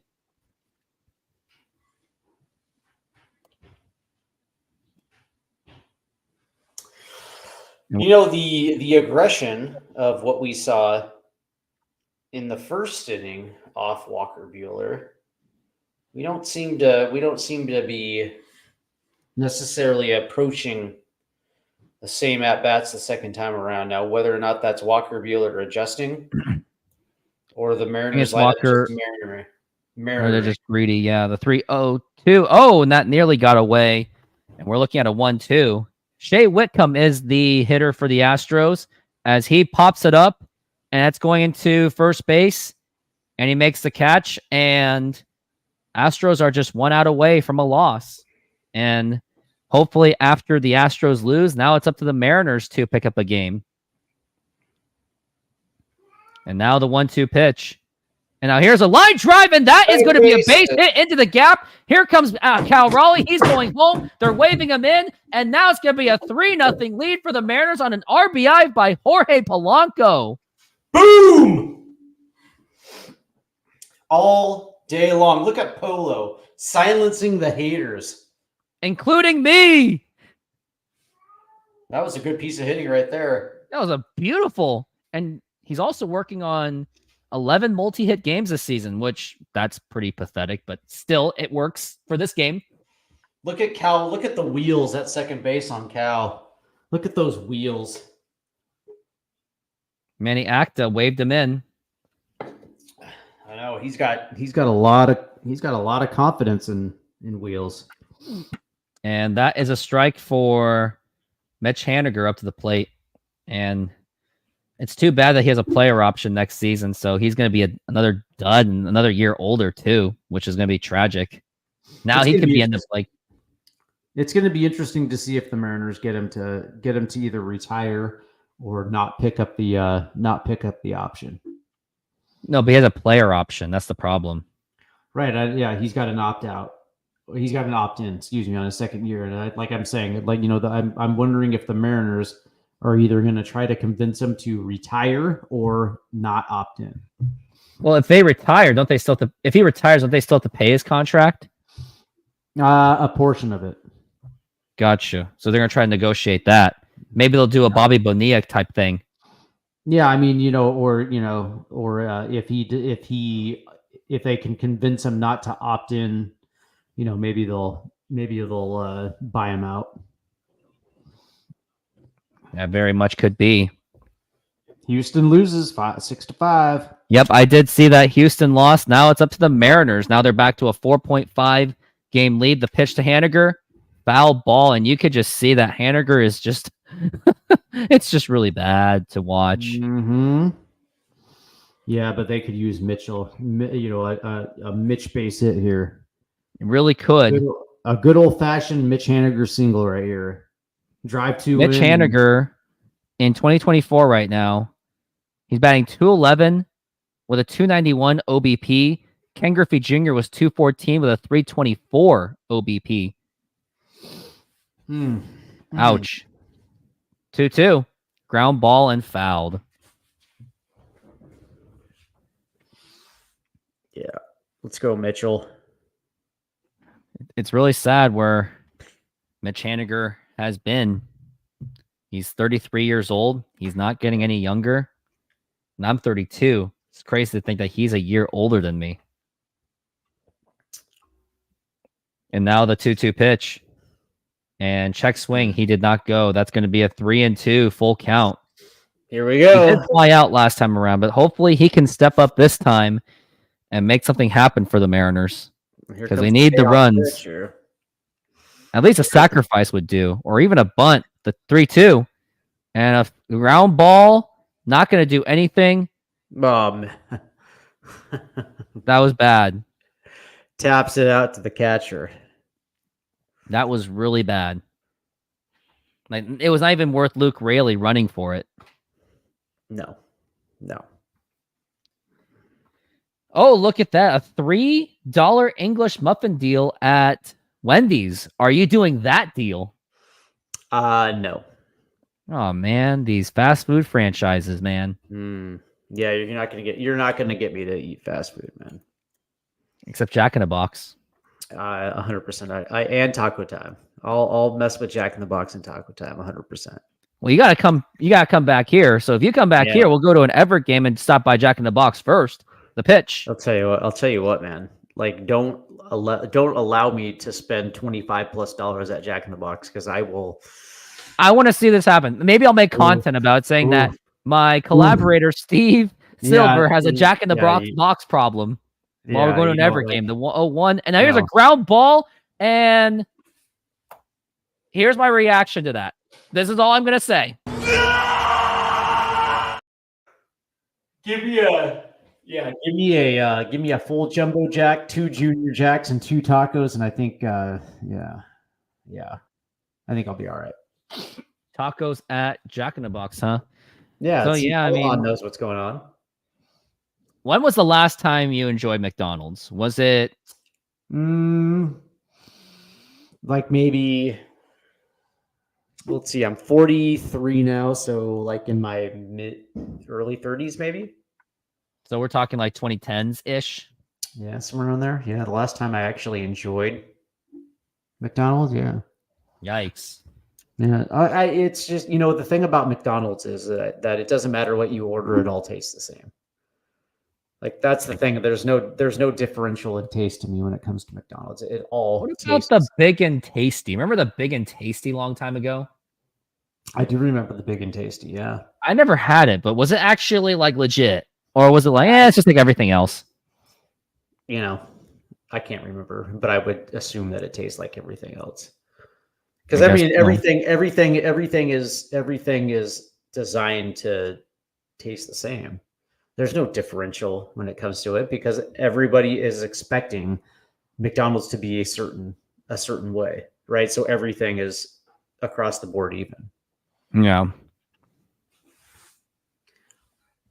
I miss the premium wraps; those were good. I don't necessarily recall those, but I'll tell you what, man, because it's usually, for me, it's like when I used to go to McDonald's, it was always a Big Mac and then maybe 2 regular hamburgers. That was pretty much or it was a Big Mac and maybe like a 10-piece nugget. That was about it. Yeah. And they're showing that the Boston Red Sox won that game. It was off a home run. It was a 2-run home run. No, it was a home run. Excuse me.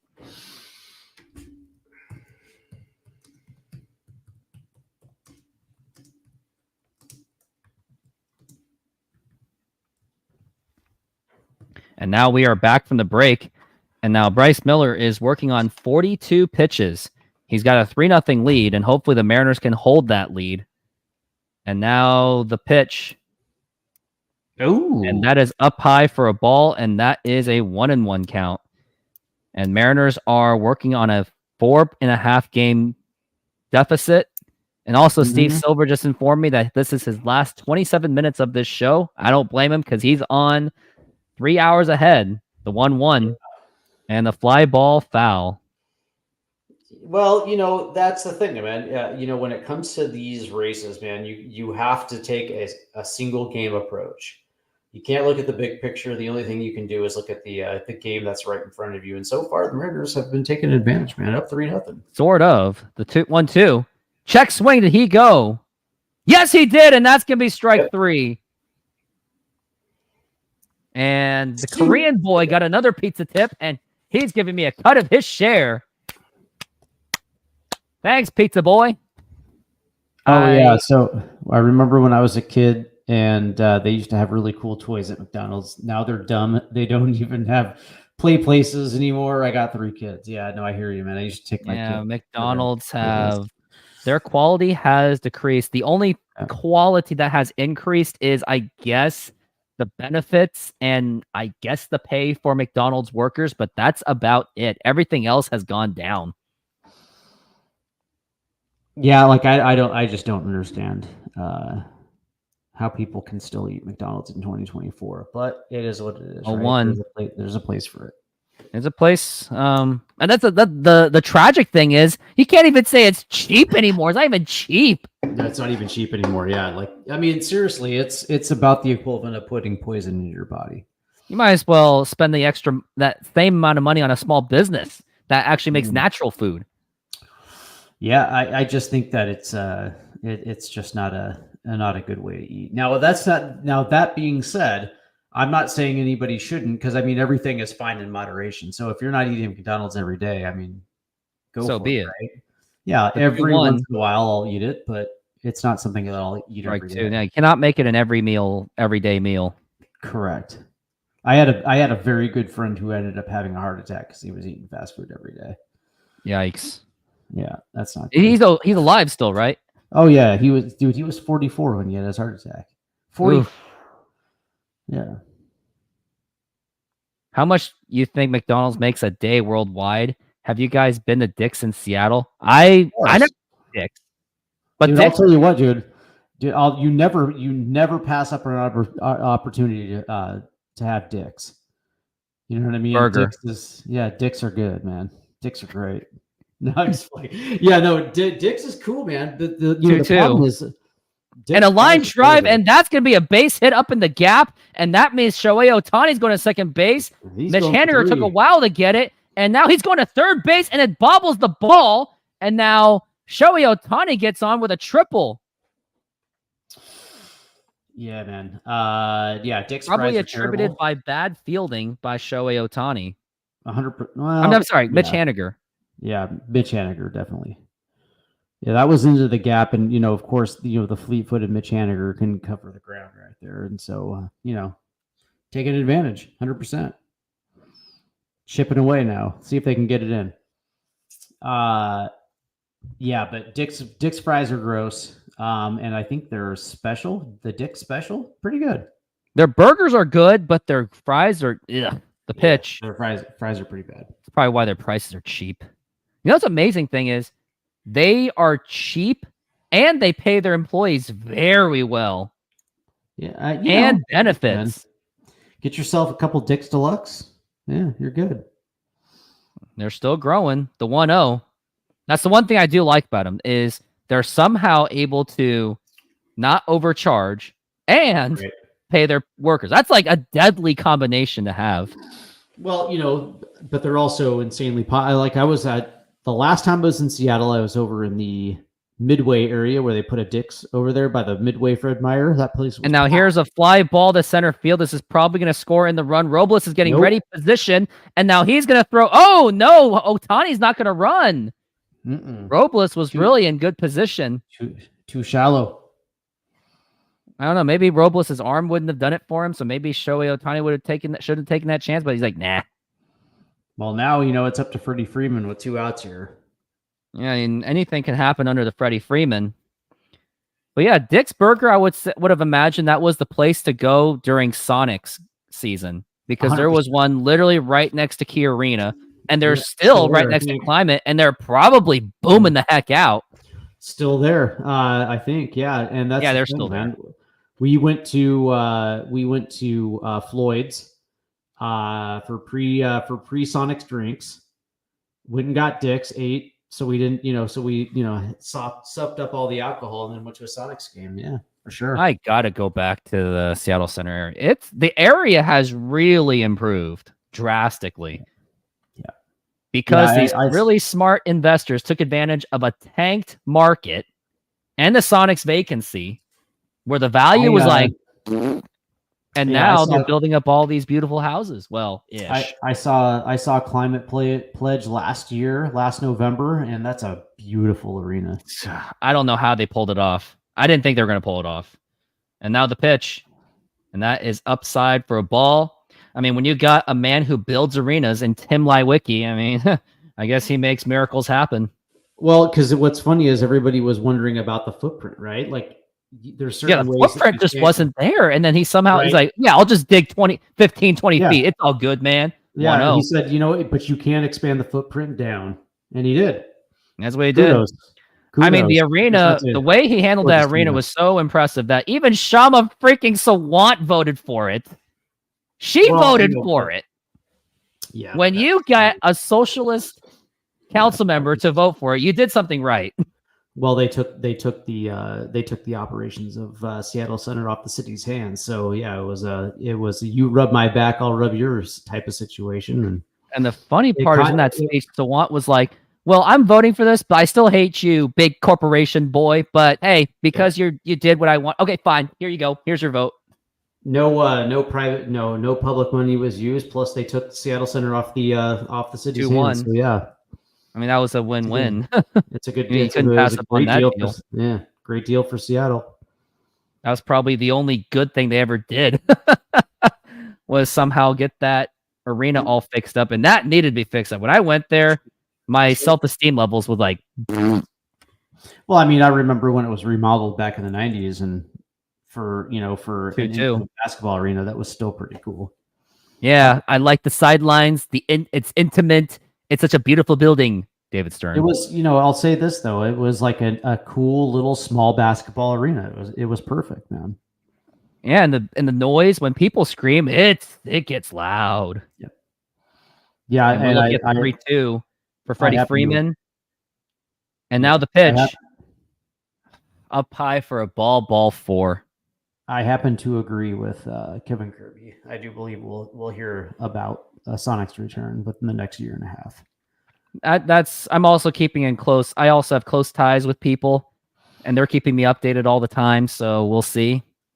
Oracle Park, Dodger Stadium, or Petco, what one would you want to go to the most? Oh, Dodger Stadium, 100%.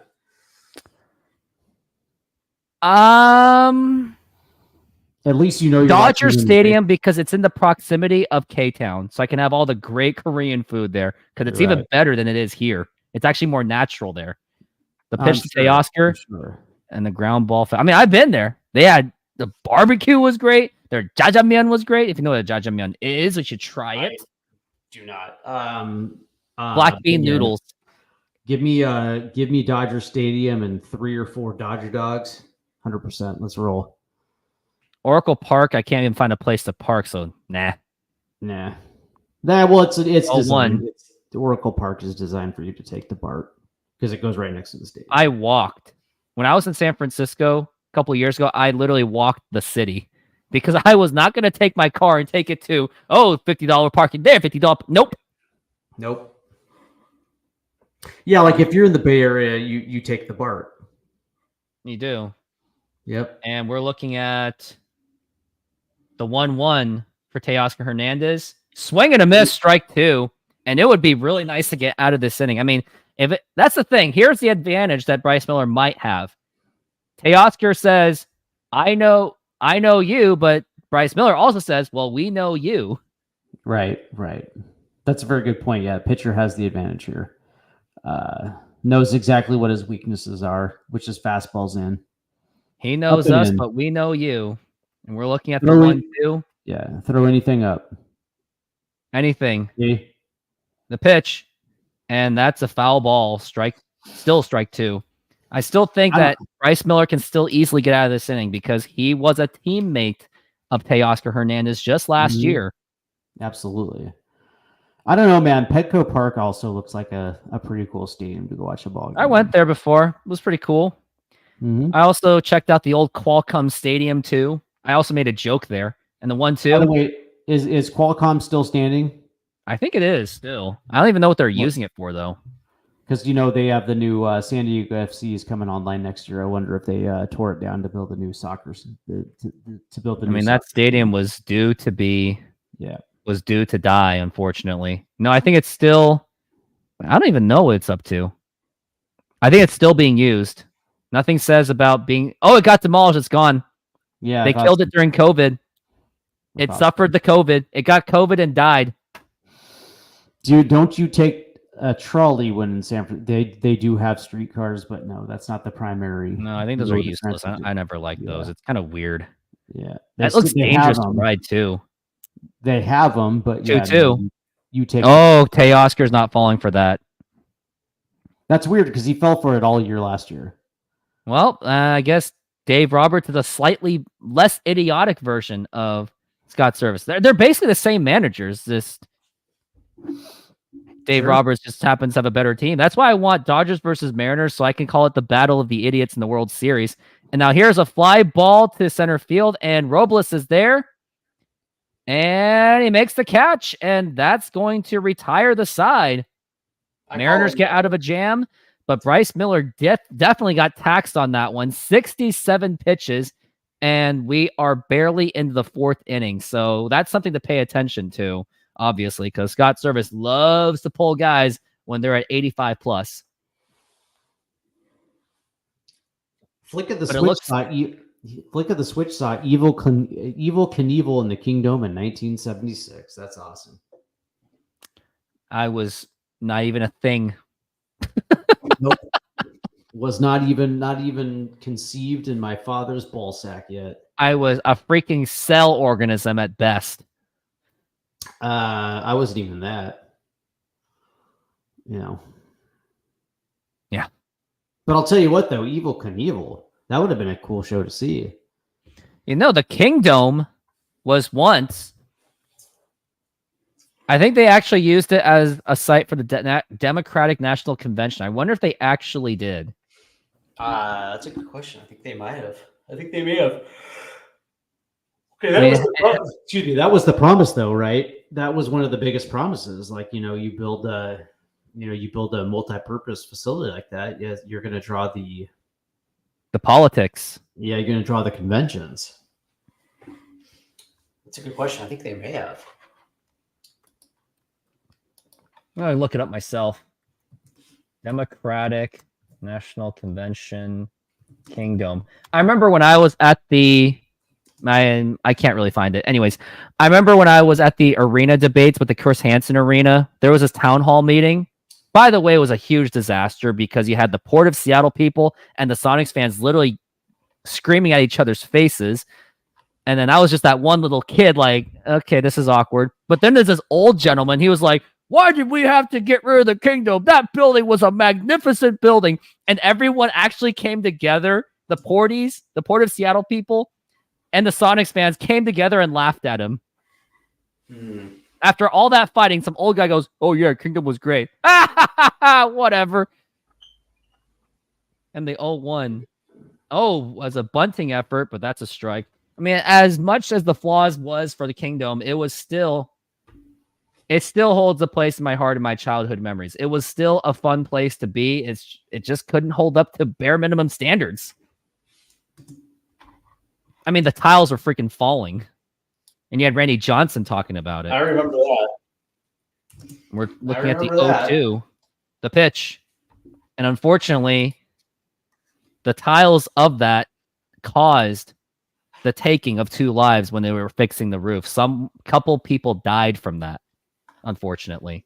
The 1-2, that is inside for a ball, 2-2. I mean, that's stadium. Imagine if that Kingdom was trying to still hold up today. That place would have fallen apart by now. The 2-2 pitch. Swing and a miss. Strike 3. Down goes Rivas, and looks like things are kind of going back to earth, I guess, for this Mariners offense. I guess 3 runs is all they can do, unfortunately. Gonna need a lot more than that.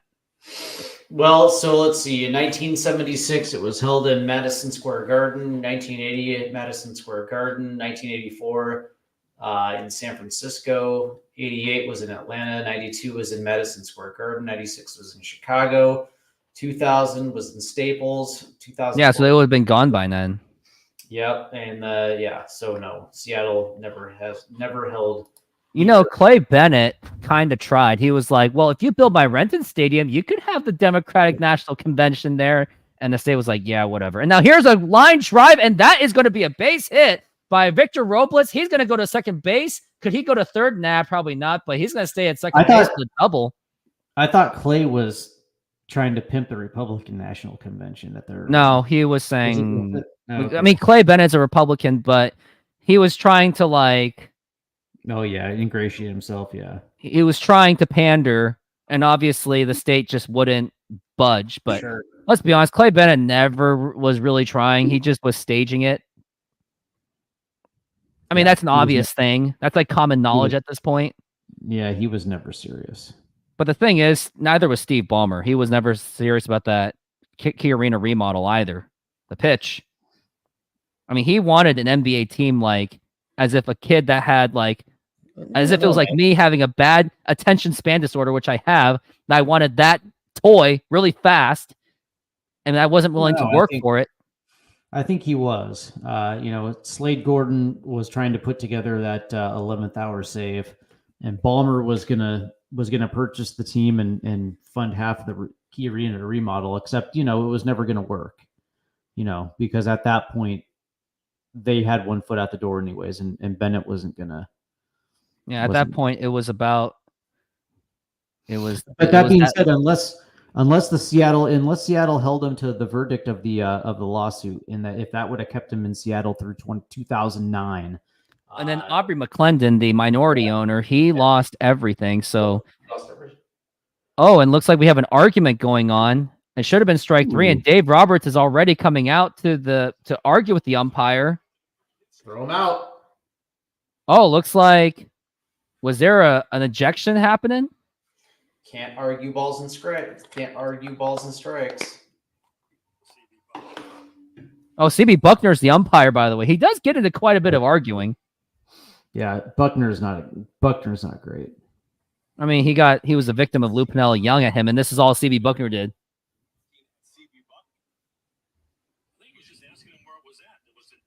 Wow, CB Buckner lost his cool. Oh! Julio's calling time. And CB Buckner's really just losing it. He's furious. Dave Roberts is like, what the heck is this? This is stupid. Wow. A little bit of drama going on. And now we're looking at the 1-2 and the pitch. And check swing, did he go? Oh! See, I was expecting an argument there. I was like, he went around kind of thing. Nope, he sure didn't. Which is why I raised the volume. 75 pitches for Buehler. He's been struggling. The 2-2. And ball 3. 3-2. Wow. Look at Julio's really getting lucky on this at bat. Who would have thought that CB Buckner would actually be on the Mariners side? You don't see that anymore. Lou Piniell's like, where the hell were you in 2002? Ooh. The pitch. And now here's the fly ball, and that is hooking. Foul. But I think that is reviewable. I would put a challenge call on this one if you can. If you're allowed to call a challenge, I'm putting out a challenge flag out there. Nope, they're not going to. But that looked like a home run to me. It looked really good. No, that was foul. Which is why he won't waste it. And now the 3-2 pitch. Again. Oh, and a foul ball. Now, no matter how Julio Rodriguez does, do you think they should sit him and let him rest, or they should keep him going? Because he has been kind of okay. No, I mean, if he's suiting up, then he plays, man. We need Julio to get back on track as soon as possible. So if he's swinging without pain, he can play. I like the fact that they're hitting him at DH. And now here's a fly ball to left field. That's not going to get it done. Shortstop is there, and he makes the catch, and that's going to be 2 down. And just to think that the Mariners are wasting another opportunity to score with a man in scoring position, and seems that they're going to throw this away. And 6-minute warning for you, buddy. Yeah, because you look like you got to get some sleep, and also you should get some Mariners memorabilia for your background. Oh yeah, maybe. I decided to create a new office space, so we'll see.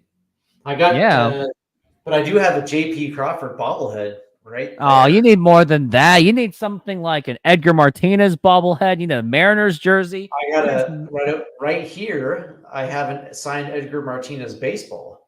You do. Man. Did I already tell you the story that I scared him away, and I didn't scare him away. I creeped him away. What did you do?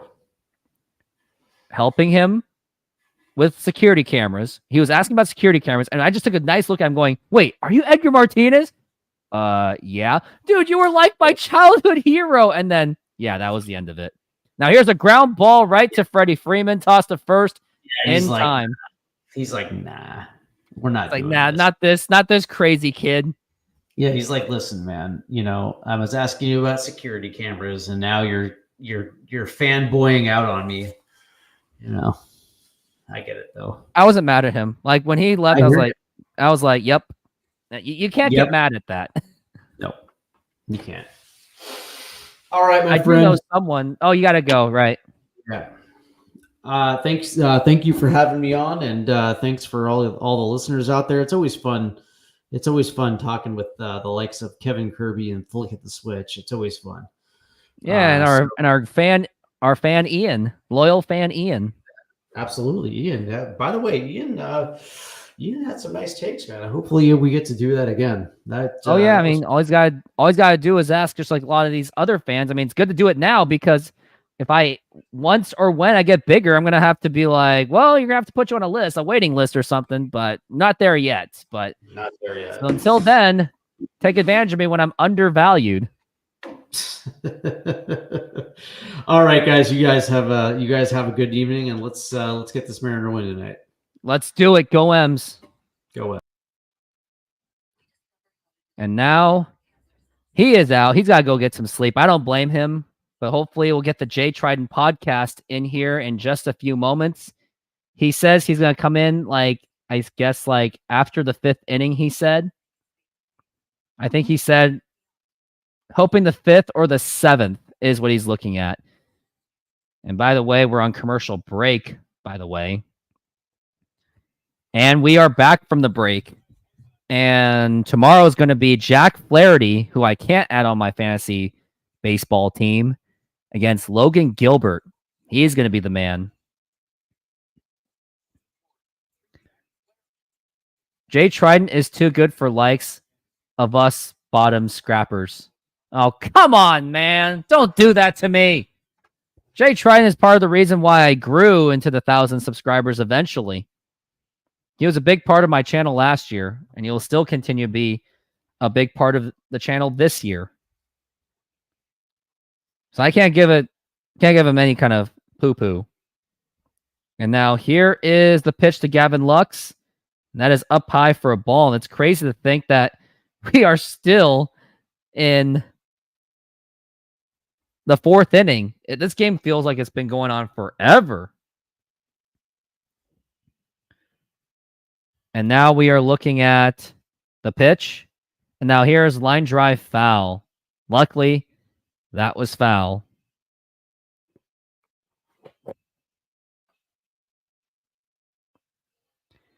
Gavin Lux hit the home run yesterday, which killed the Mariners' chances of a victory. And now the pitch. And a check swing. Did he go? Yes, he did. And that's going to be strike 2. Seems that the umpire seems to be on the Mariners' side for today. None of us would be exactly used to that exactly. I wouldn't be used to it.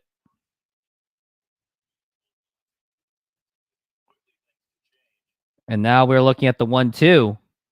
Up high for a ball, 2-2.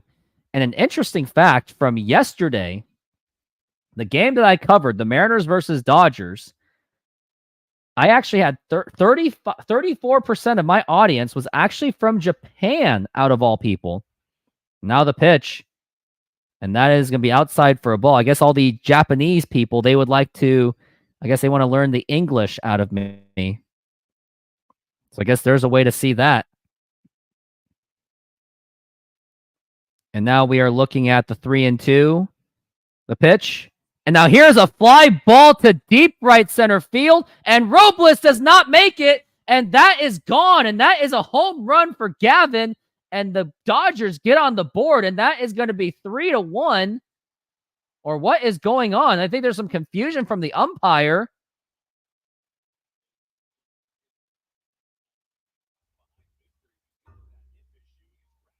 And now looks like Robles is having some kind of an injury issue.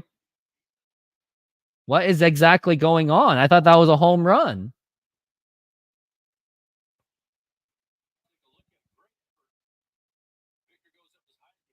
No, that thing is gone. That's a home run. Oh! It's still... Now, that's going to be a tough review. That could have been inside the park home run anyway, I guess. Looks like they are reviewing the call. Yep, they're going to give him a home run. I mean, I thought it was a home run anyway.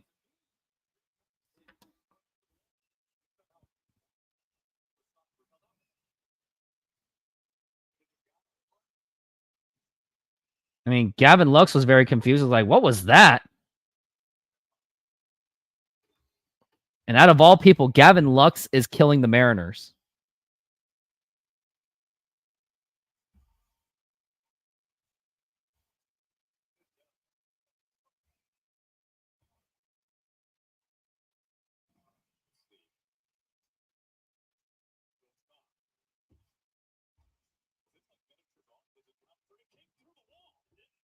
It went through the wall. It was a very weird home run.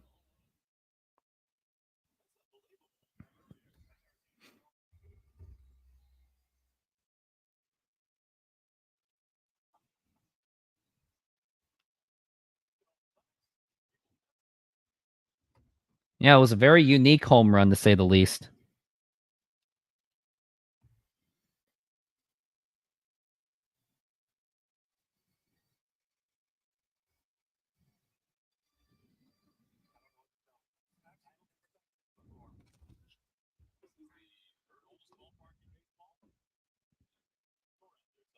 And now here is Will Smith.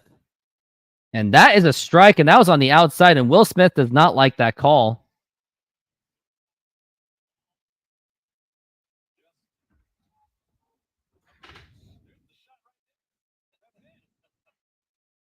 And now the pitch. And that is low for a ball, 1-1.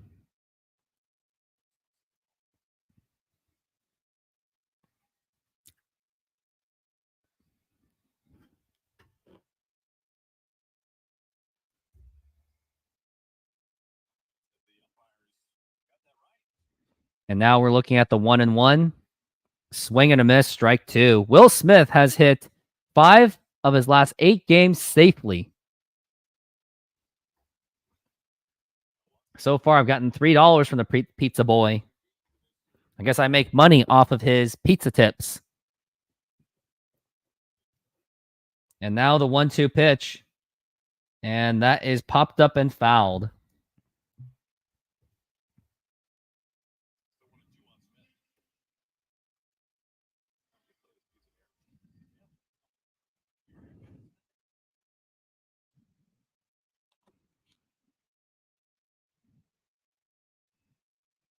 And now the 1-2 pitch. And that is popped up and fouled again.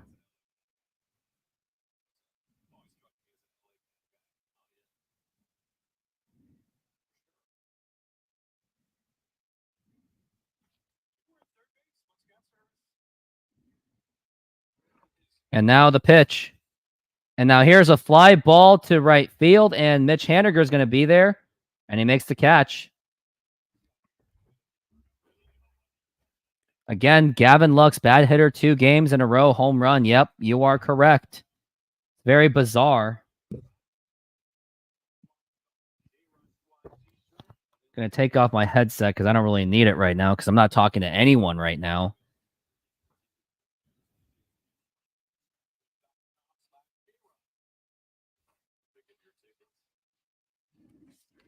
Now the Max Muncy is up to the bat, and now the pitch. Outside for a ball. That's going to be a 1-0 count. It's been a pretty slow, long game so far.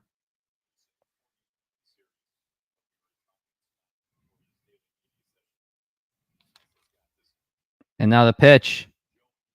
And that is a strike. Interesting call by the umpire, CB Bucknor. He tends to have a very fat strike zone, a very weird strike zone, must I say.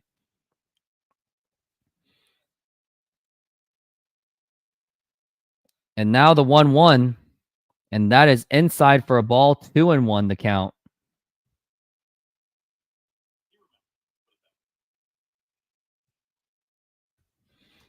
Now we're looking at the 2-1 for Max Muncy. And now the pitch. Oh, and a fly ball drilled to right field. Forget about that one. That is a home run for Max Muncy. That's a home run by Max Muncy, and they have brought it to within 1. That was just absolutely blasted. And now the Dodgers are on their way to making a comeback, bringing it within 1, and it's only the 4th inning. Like, obviously, 3 runs was not going to be enough against this Dodgers team. Like, you've got to keep scoring. And now, man, that was just absolutely blasted. Like, I can't even, like the moment I saw it, I was like, yeah, that baby's gone.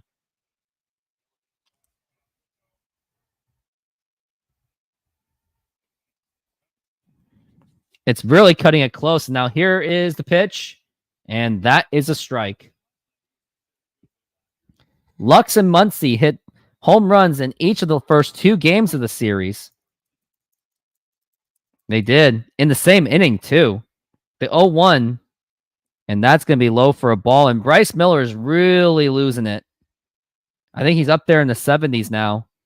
He's at 82 pitches. He is not going to last. And it's not like he's pitching any great either. But at the same time, you get nervous if the bullpen ever comes on.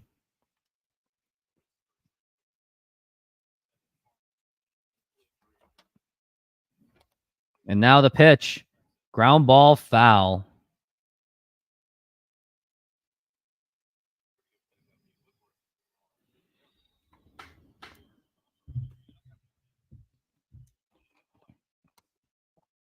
And now we're looking at the 1-2. And now the pitch. Swing and a miss. And that is going to be strike 3. Got 2 outs. And next up to the plate, it's going to be Kiermaier. He's batting 198. I mean, it's not like you can give up a home run against this guy, right?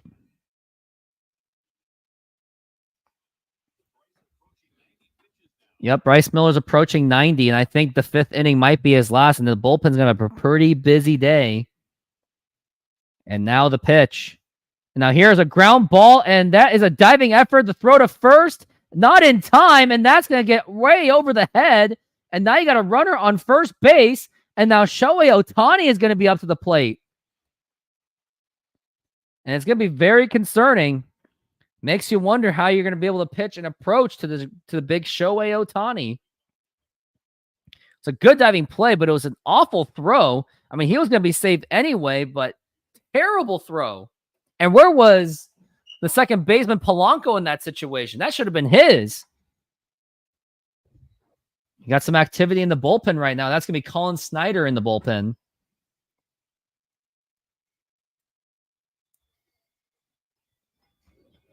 Not liking this so far. This does not look good.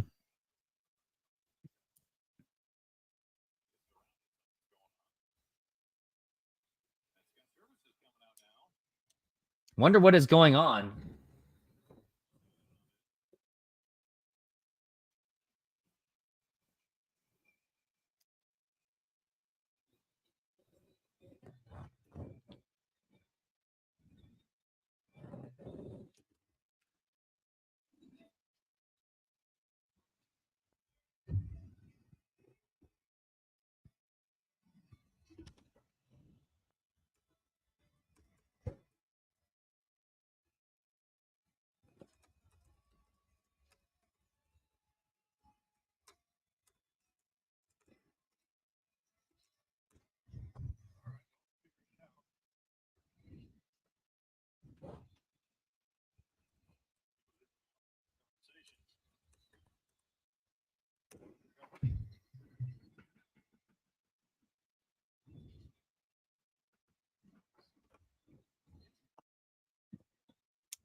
Looks like they're having some conversation and they just want to get a see of what's going on.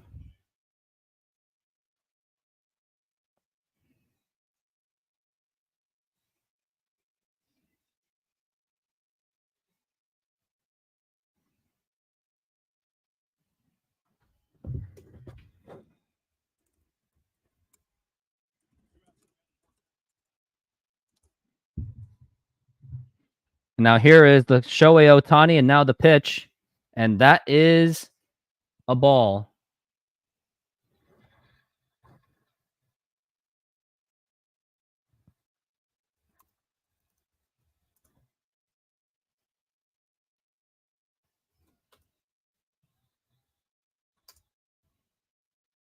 Now the pitch, and that is low for a ball.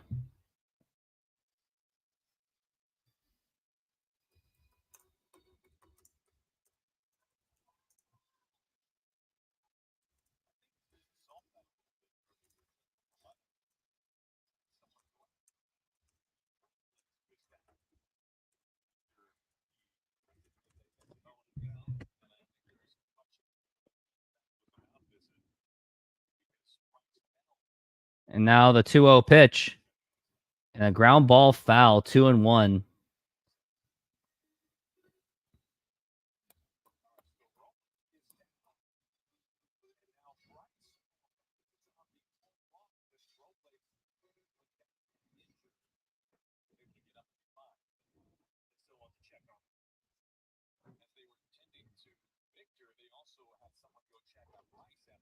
Now the pitch. Now here's a ground ball. Nice play by Bryce Miller. Tossed to first in time, and that's going to retire the side. But unfortunately, the Dodgers answered back. Now it's 3-2.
Mariners have really got to step up for the next inning. And we're going to the top of the 5th inning. This game is really feel like it's been going on for freaking ever.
Now, looks like you got a new pitcher. Now, here is Luke Raley.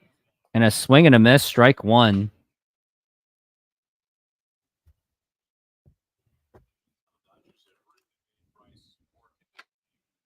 Dodgers really made... I mean, Jay Trident Podcast says, not going to lie, Buehler looked awful. But the fact that he only gave up 3 runs is a miracle.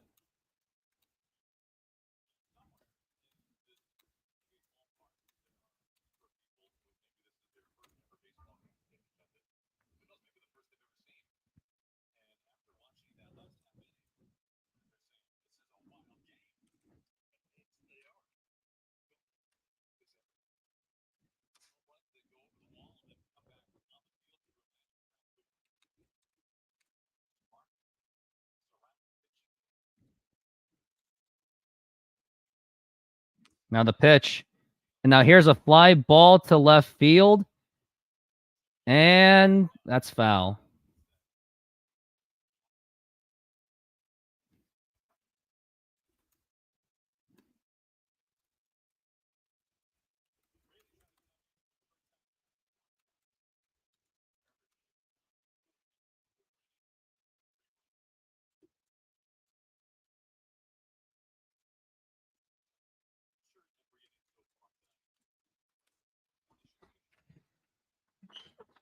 And now we're looking at the 2-2 for Luke Raley.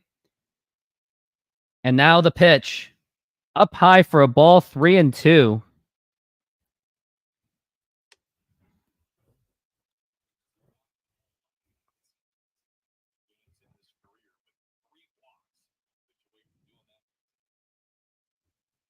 And now we're looking at the 3-2. And now the pitch. And that is going to be a foul ball.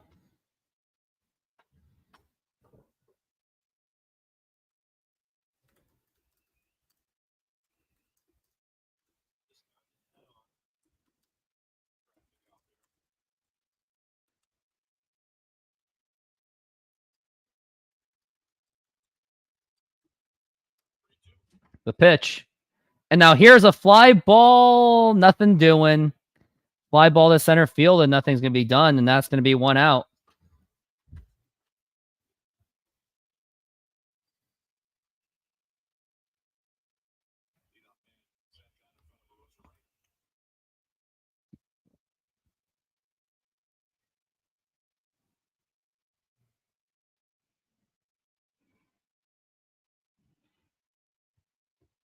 And here's Randy Rosarena. And now here's the pitch. And that is low for a ball.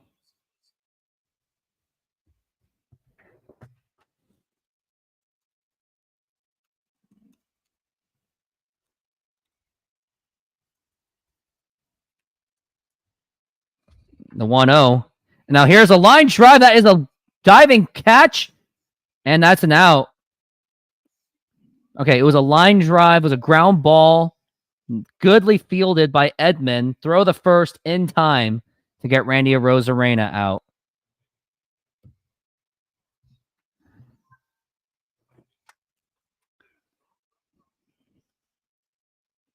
It was a really good play by the shortstop.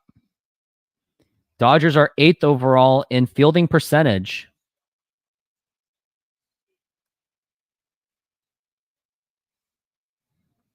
Now here is Jorge Polanco. And that was right up in the middle. That was a strike. And the tragic thing is there's already 2 outs.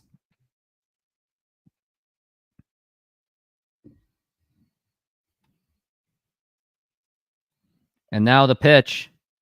Check swing, and that is... did not go.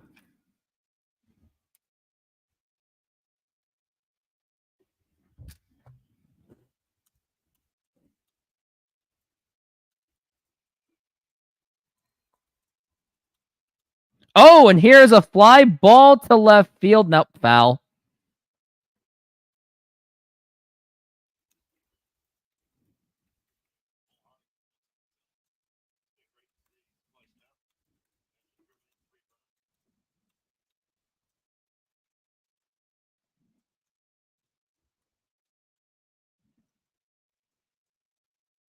And now the 1-2. Low for a ball.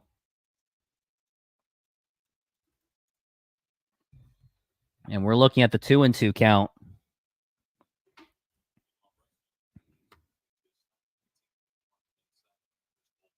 And Jay Trident Podcast says he's coming in the bottom of the 6th. The pitch, and that gets almost away, and that's going to be a 3-2 count.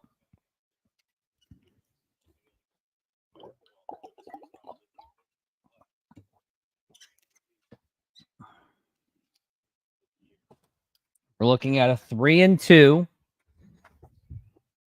3-2 Mariners so far. And now the pitch. And a foul ball. And it's good to see that Polanco is somehow somewhat fighting it.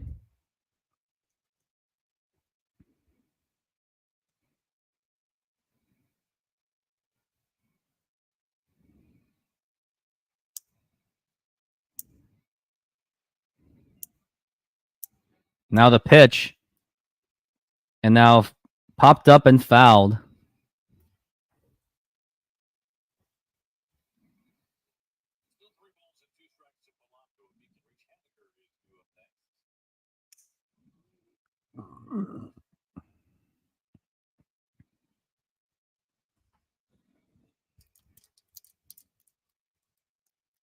And we're looking at the 3-2 for Jorge Polanco.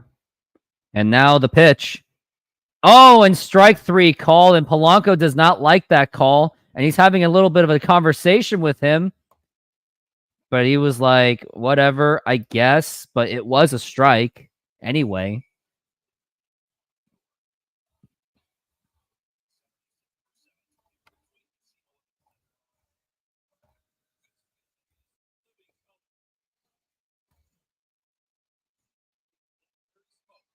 SeatGeek is a mobile ticketing app for sporting events, concerts, and other events. They make the buying experience easier by the app ranking each ticket from 0 to 10 to see if you are getting a good deal, and you can see exactly where you are sitting. I regularly use that app, and I have had nothing but a fantastic experience with SeatGeek. Use my promo code RooftopSports to get $20 off of your first purchase. Link to the code, app, and website will be in the description, so take advantage, and thank you.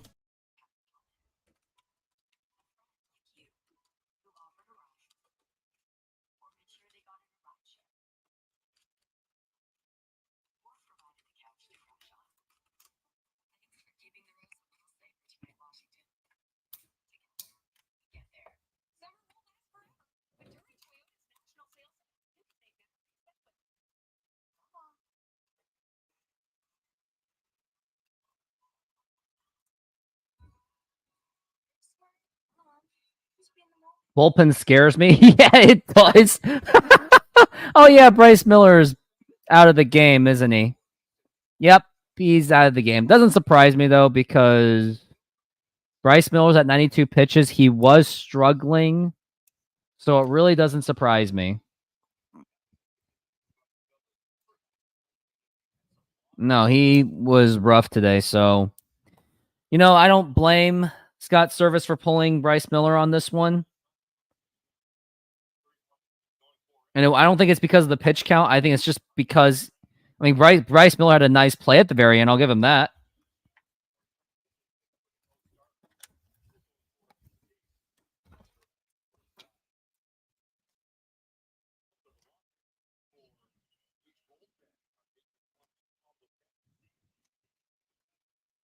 And we got Colin Snyder, who has 25 innings pitched with a 1.08 ERA. So you would think that maybe he'll actually pitch well.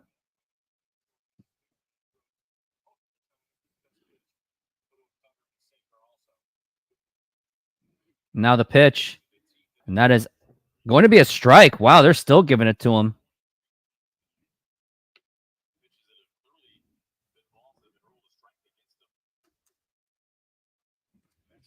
And we're looking at the 0-1 and a swing and a miss.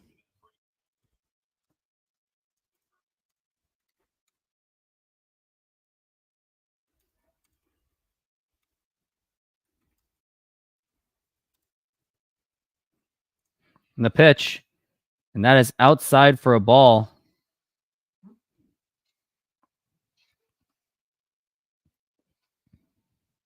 We're looking at the 1-2.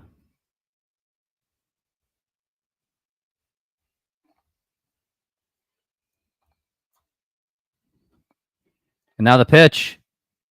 1-2.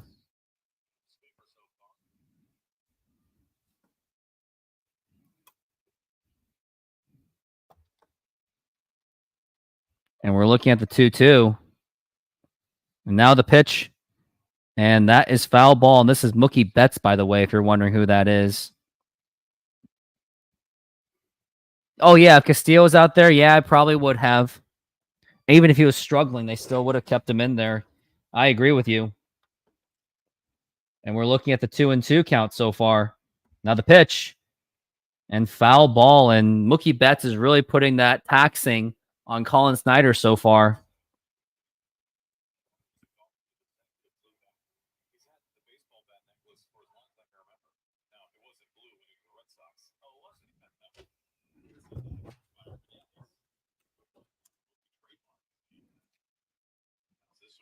And it's fouled away, strike 2.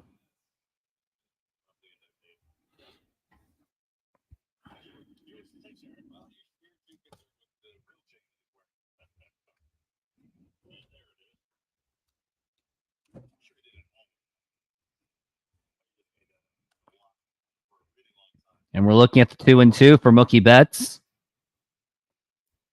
And now the pitch. And that is going to be a fly ball, more like popped up to Rivas. And he makes the catch.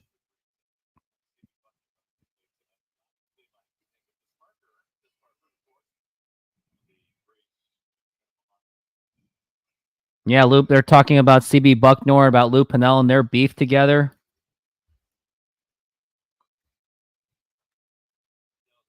It was September 2002, yep.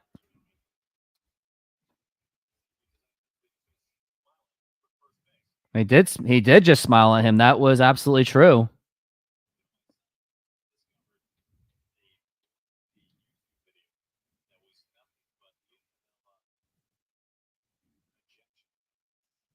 And now the 0-1. Swing and a miss, strike 2.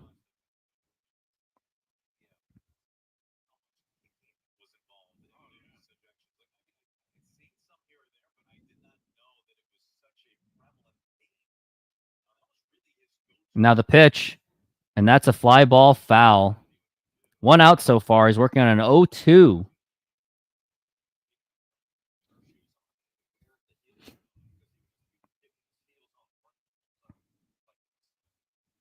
And we're looking at the 0-2 so far for Freddie Freeman. The pitch.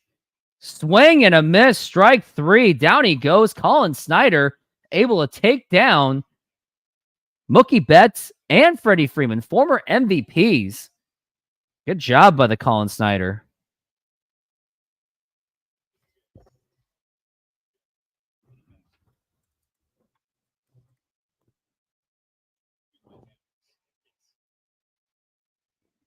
And now we got next up to the plate, Teoscar Hernandez up to the plate. And now the pitch. And that is going to be in there for a strike.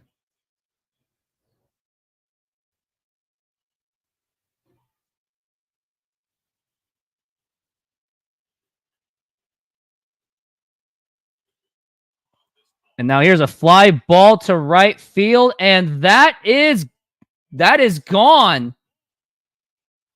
Foul ball, and they just escaped from that one. That should have been a home run. I'll tell you that for sure. That really should have been a home run. Surprised that wasn't a home run. It was just sailing foul. Really wasn't by much.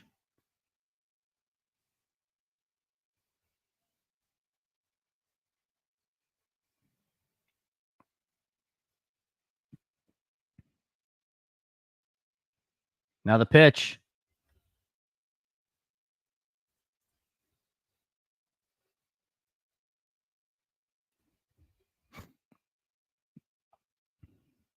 We're looking at the 1-2 for Teoscar Hernandez. And now the pitch. And that's going to be a ball.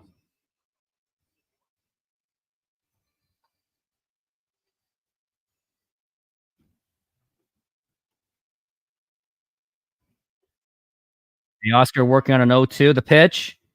And that is a foul ball again.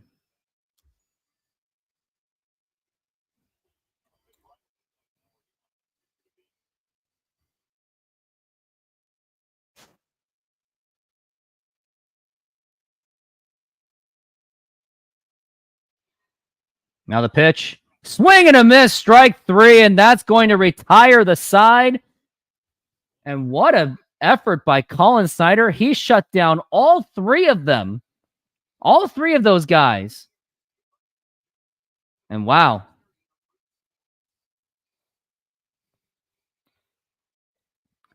And we are out of this inning, and now we're going into the top of the 6th inning. And I got something to show for the Jay Trident podcast once he gets on, because we're talking about this whole CB Bucknor thing. And I just have to show it for the commercial break after the 6th inning once he's here.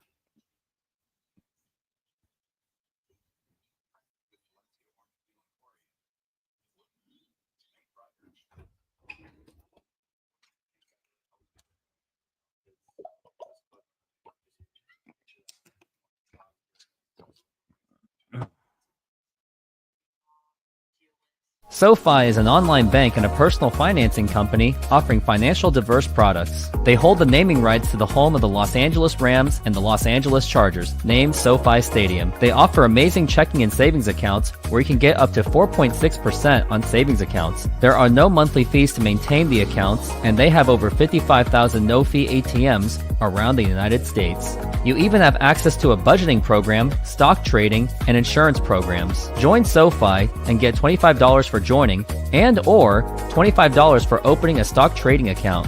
Links are available in the description. And thank you. And lastly, I am not a financial advisor, so either find a professional financial advisor or go with your own gut.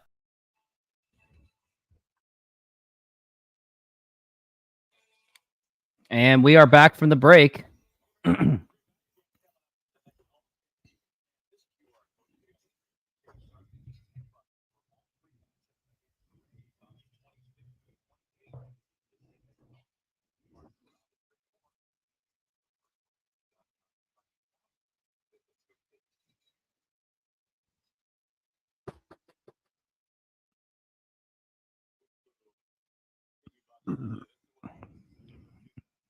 Then I go out there, and Bucknor has the nerve to have a smirk on his face, like he knew what he was doing all along. He got that smirk, and I'm the one who will be penalized. Yep.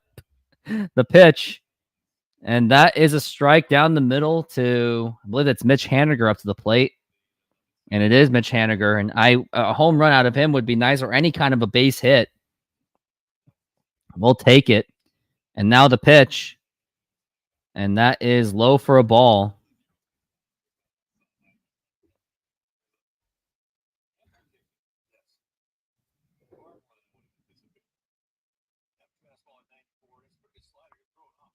Now the pitch. And that is low for a ball.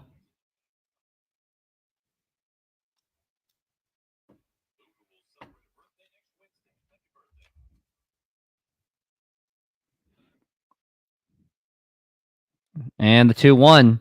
Up high for a ball, 3-1, 3-1 count.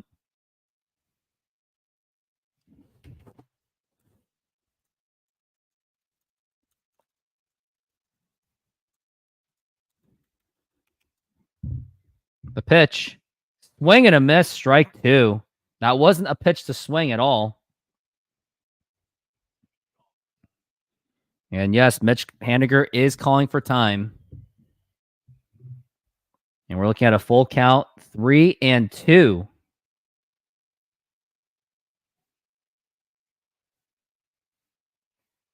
And the pitch. And now here's a fly ball to deep right center field, nothing doing. Another out, and Mitch Haniger really has not contributed at all. And now we got Josh Rojas up to the plate. He's 0 for 2. He's been doing absolutely nothing. We could totally use Eugenio Suarez right now.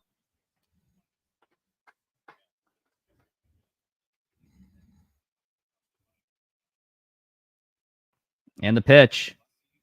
And that is in low for a ball.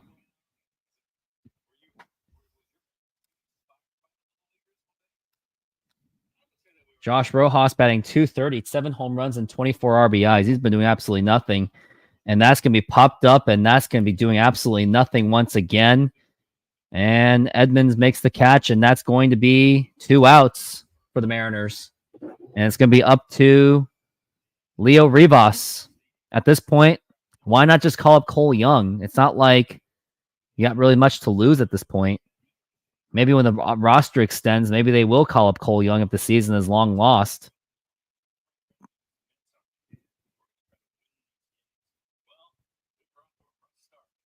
And the pitch. And that is in there for a strike.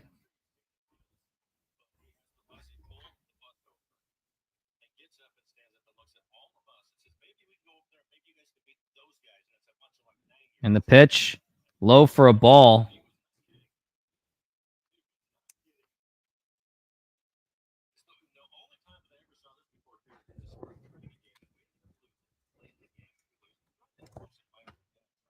And we're looking at the 1-1 for Leo Rivas. The pitch. Swing and a miss. Strike 2.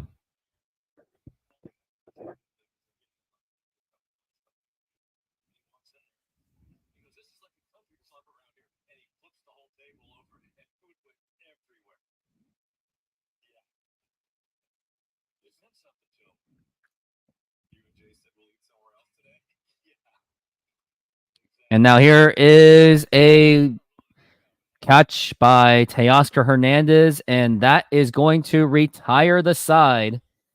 We go to the bottom of the 6th inning. It is still 3-2 Mariners. And I wonder who's going to be the pitcher. I think they're going to pull out Colin Snyder, even though maybe give him one more inning because he was doing actually pretty well.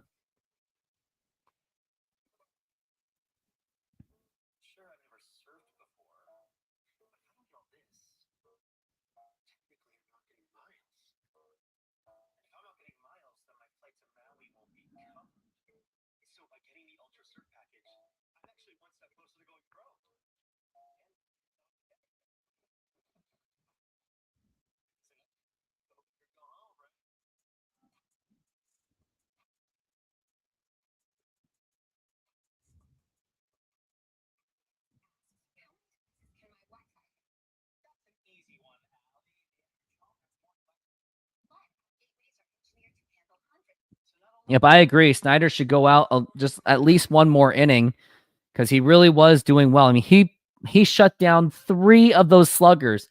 He shut down Mookie Betts, Freddie Freeman, and Teoscar Hernandez. That's unheard of. But they won't. He's going to be pulled out. So we'll see what happens.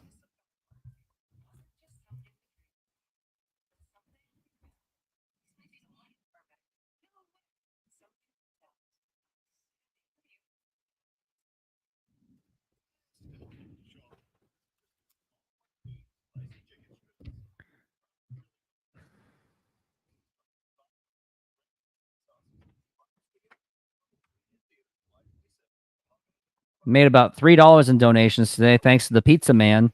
Hopefully more people can join suit.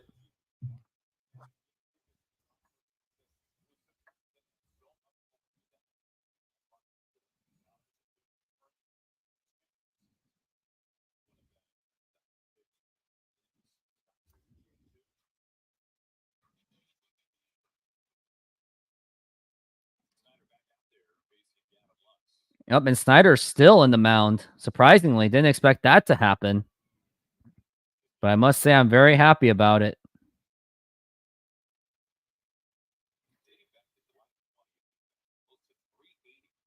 And now the pitch. And that's going to be outside for a ball.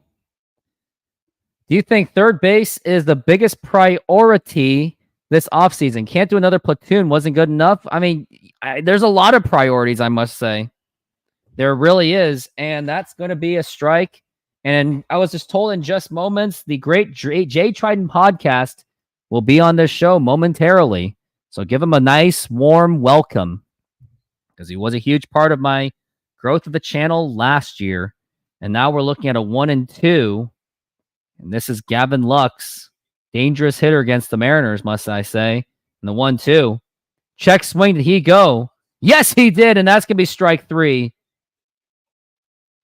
And that's going to be 1 out.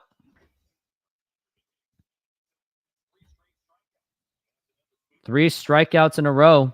Yep, Paul Hahn, you're right. We need this win. 100%.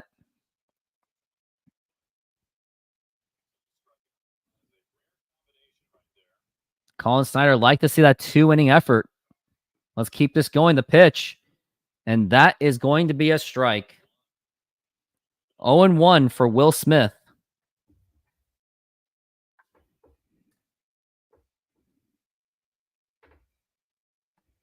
Now we're looking at the 0-2. 0 for 2 is Will Smith.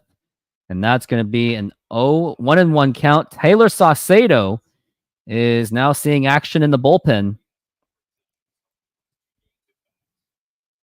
Looking at 5 concurrent viewers so far.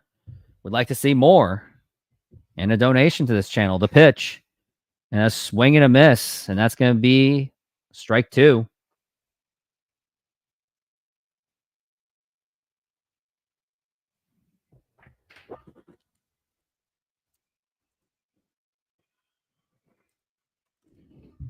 And the pitch again. That is outside for a ball.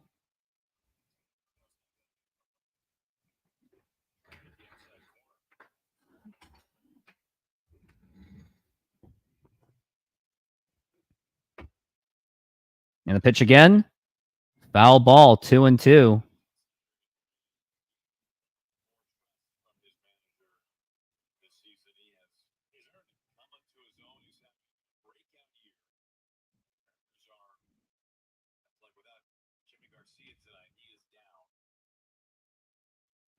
And the pitch again. And a ground ball right to the first baseman. And he's got it. That's Luke Raley. And now you got 2 outs. No. Scott, what are you doing? Colin Snyder was pitching good. No. He's going to do it again. He had 2 outs. No, do not play this platoon game. This is going to be a disaster. No. Why are you pulling him out? He got 2 outs already. Not the platoon thing again. Let me look at the numbers of Max Muncy. I hope Jay Trident podcast didn't see me at this point. All right, let me take it. Like, I don't care if he's betting 162. It doesn't matter. Really does not matter.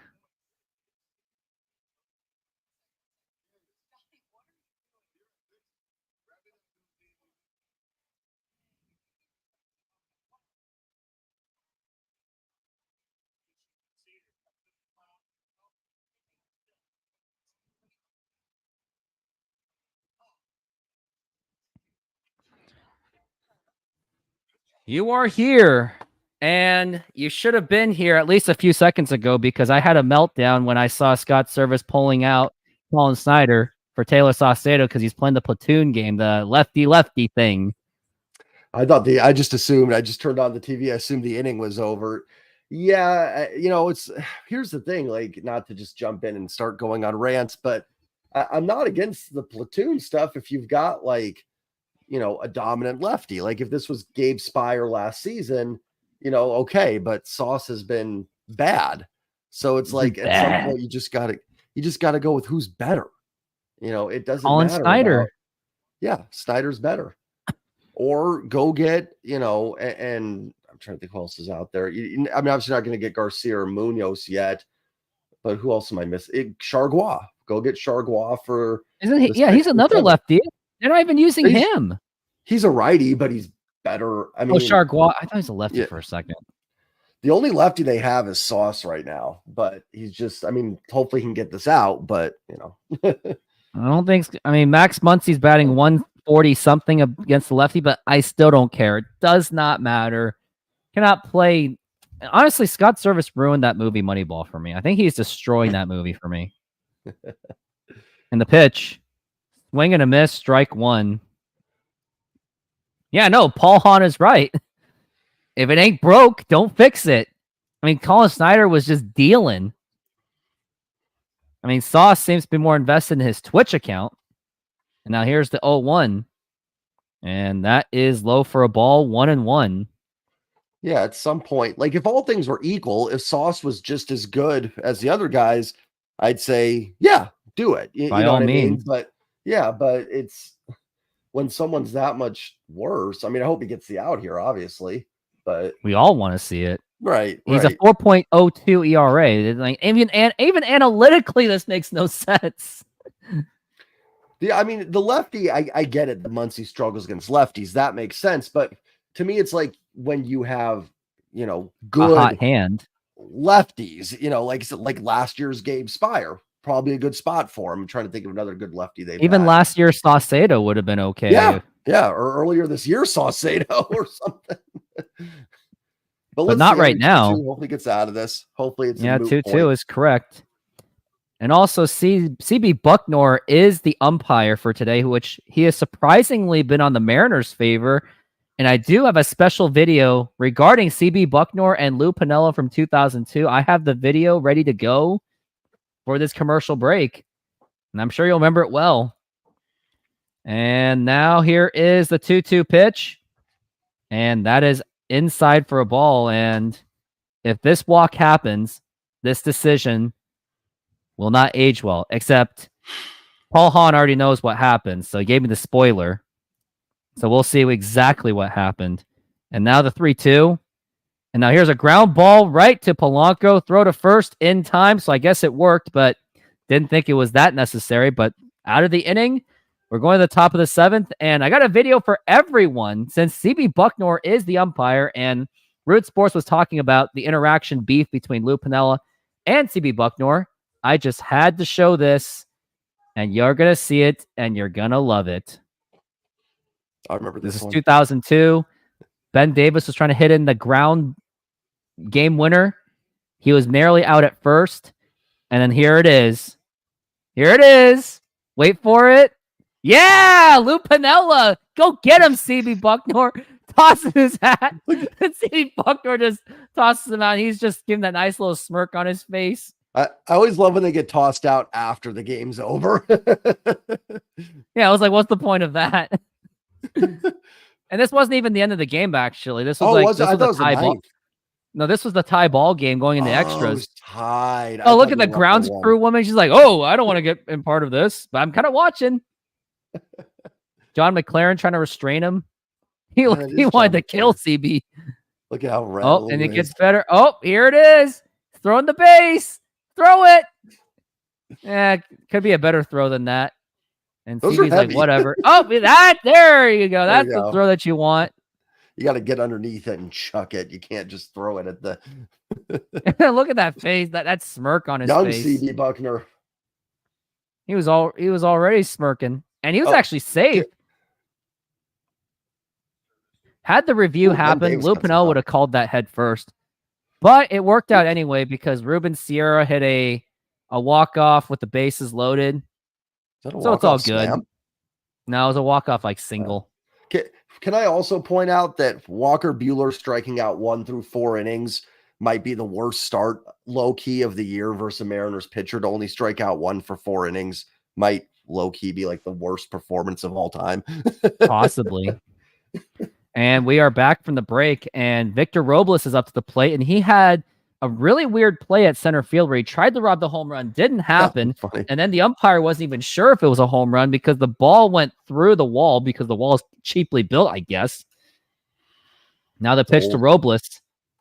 Swing and a miss. Oh, Paul Hahn, saw it 100 times. We've all seen it 100 times.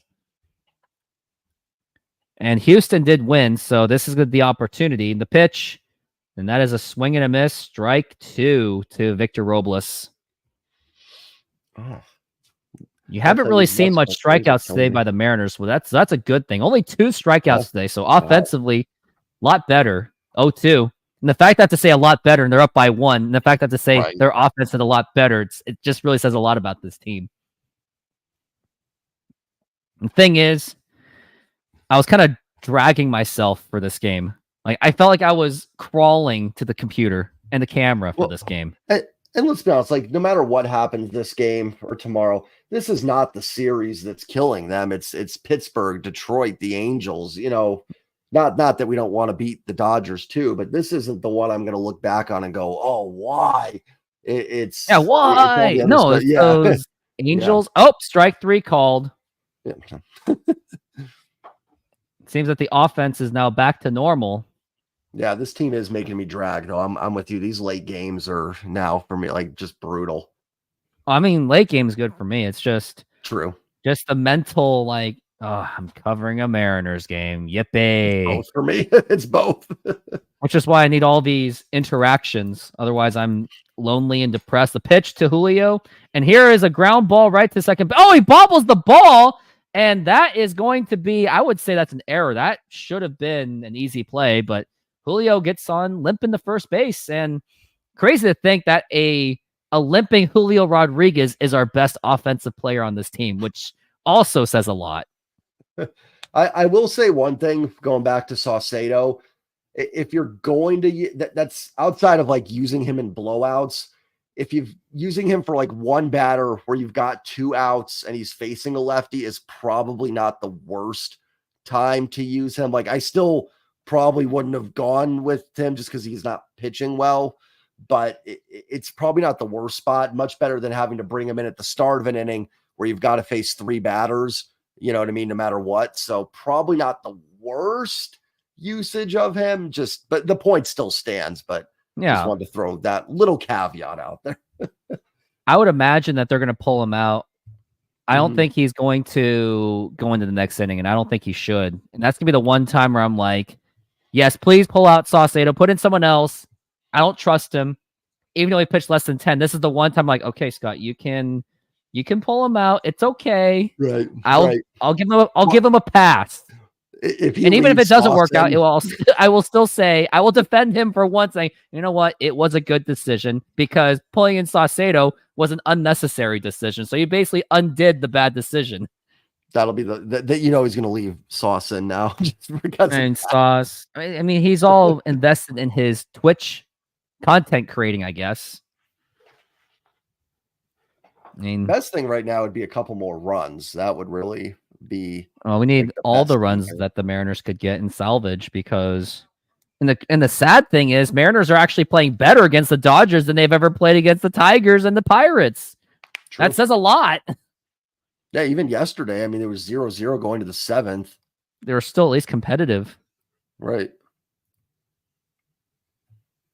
But it was also depressing. Like, I came in late. I missed like nothing. And then once I come in, 3-0. Right. I know. I saw it. I felt for you yesterday when you hopped on. Ian says his Twitch is wild. He is better at gaming than pitching. Imagine if he put all that time in pitching than the gaming. I mean, he could maybe Twitch about his pitching. He could do a live stream on that. Here, I'll do the show for you. Like, so I say to like, why don't you join me in a live show? It's like, hey, this is me pitching. I'm doing a lot better this time. And now here is Cal Raleigh up to the plate, the pitch. And a big swing and a miss, and that is strike one. And be aware, bottom of the 7th inning, my tradition is we sing the 7th inning stretch. We got to do it. I've got a cold, so it'll be very low I tone. mean, I'll do it myself. It's fine. Oh, another It'll foul be more ball. awkward if I just sit there. All right, yeah. And I'll give you a signal, like when I point to you like this, that's like when you go, and then... Like it. But I want the part where I said the shame part, because I always have a comment when I say, if they don't win, it's a shame. And I always say, yeah, it would be a shame. We're looking at the 0-2 to Cal Raleigh. Oh, what swing was that? 0-2. Bad swing. Way up. What's very unusual about this game, too, is that Stevie Bucknor is actually helping the Mariners. His call has been in very much favor of the Mariners today. I don't think he's been too bad, honestly. I say that there's going to be an awful one right here. No, he's been questionable. Like, as an objective standpoint, he's not been umping well, but I'll take it because it's helping the Mariners. So, objectively, he's bad, but as a fan, he's great for us. And we're looking at the 0-2, and here's the pitch. And predictably, he strikes out, and that's going to be 2 outs for Cal Raleigh. And Flick of the Switch says, how about we don't sing and say we did? Oh, Flick. What's a YouTube channel without the Flick? Right. And now here's Justin Turner, who gets that standing ovation as usual because he had a very long career with the Dodgers, but he has got to step up. Like, they're really giving him that ovation. Yeah. Honestly, I think this is a tactic. They're just trying to get him all soft and distracted. It's all part of a plan. I like these guys. I'll just ground out. That's what he's going to do. Probably. And I just realized that he's pinch hitting. I wonder who's pinch hitting. I'm assuming Rayleigh. Yep, they are. Because the lefty-righty matchup, because they don't want Luke Rayleigh hitting against the lefty once again, as usual, the pitch. That is outside for a ball. And you know what? If I see a home run, he'll get an ovation. So if anything, maybe they want him to hit a 2-run homer anyway. I don't mind the pinch hit, but Turner has not looked great defensively at first. So I will say an issue. The pitch so the up pinch high for a ball. And even for hitting, his numbers have dropped significantly. Of course, everybody. It just come to the Mariners and I mean, Mariners, anything they touch on the offense, it dies. Wow, Turner played for the Orioles, Mets, Dodgers, Boston, Toronto, and Seattle. The pitch. Outside for a ball. He's working the count very well, 3-0. And I wonder if he knows the stadium well. So I'm giving him the green light because he knows the stadium well. So I'm trusting him. Maybe not Mariners Justin Turner, but we'll see the pitch. And he takes it for a strike. He wanted that ball 4, I guess. And it wasn't really a good pitch for him to swing anyway. Yeah. Those up and the insides are very tricky. I mean, that's what I try to do in softball. I always try to pitch in the up and inside so they can pop out. And now the 3-2. Oh, that is strike 2. I had a feeling he was going to call that. And Justin Turner's having a little bit of a chatter with CB Buckner. Like, wait, that was a strike? Yeah, with his smirking face. Turner 6 home runs away from 200. Imagine if he gets 200 as a Seattle Mariner. That'd be quite a special moment. The pitch. And here's a fly ball to right field. And Mookie Betts is there, and he makes the catch. And that is going to retire the side. We go to the bottom of the 7th. It is stretch time. Everyone get up on your feet. If you are in the United States, get up. If you're in Japan, get up because we have some Japanese audience here as well. Time to take me out to the ball game. Take me out to the ball game. Take me out to the crowd. Your turn. Buy me some peanuts and Cracker Jacks. I don't care if I ever come back because it's root for the Mariners. If they don't win, it's a shame. It would be a shame because they have a 3-2 lead. For it's 1, 2, 3 strikes. You're out at the old ball game. And look at that. I now have 9 viewers, and we know who that 1 minus was from. It's from our friend Flick. Woo-hoo-hoo-hoo! I came in, and I don't blame him. I don't blame him either. He doesn't like the singing, but Ian loves the singing. But Ian, do you love it enough to... Do I get a tip? Oh, wait, but I heard if you're a service worker or a tip worker, you're not supposed to ask for tips. Love you long time. David Dabbs. Never heard of him. Like this dab? That's how CB Buckner's been saying strike 3 or a strike. Strike! Yeah, he's got he just kind of steps up and does that. It's like the quick. And we are back from the break, and look at that skyline of Los Angeles. I mean, you would think it's beautiful from that skyline, but then once you go into this 710, baby, wait, what are you talking about?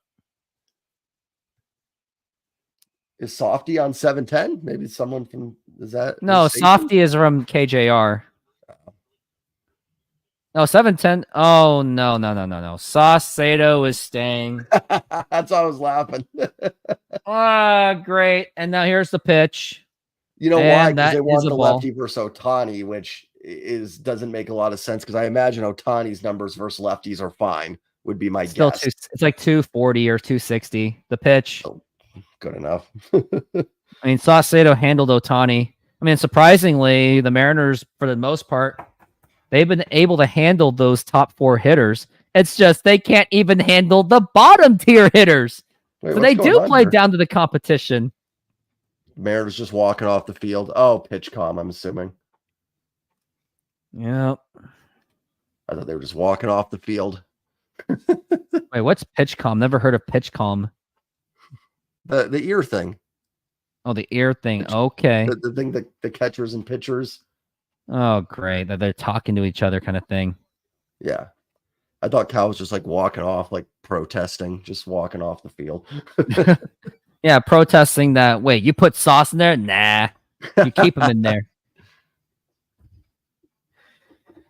The thing is, a lot of people are already talking about the offseason, about the Mariners, but I'm not ready to talk about it. I know a lot of people are mentally, but I'm like, Mariners are they're 4.5 back. They're not mathematically out of it, but they gotta buckle down and start making a run at it, or else the thing is over. And Flick of the Switch making fun of me. Hey, I learn things every day, man. The pitch. Oh, outside, and that is ball 2. And I'm already feeling that, hey, if Scott walks, if he walks this guy, I'm like, nope, take him out. Oh, but wait, Ohtani's the lefty. Oops, the pitch. All right, 3-1. I think I may have to bring that blindfold of myself from last year, if you remember that. Mask. I do. I can't watch the pitch. And that is popped up and fouled.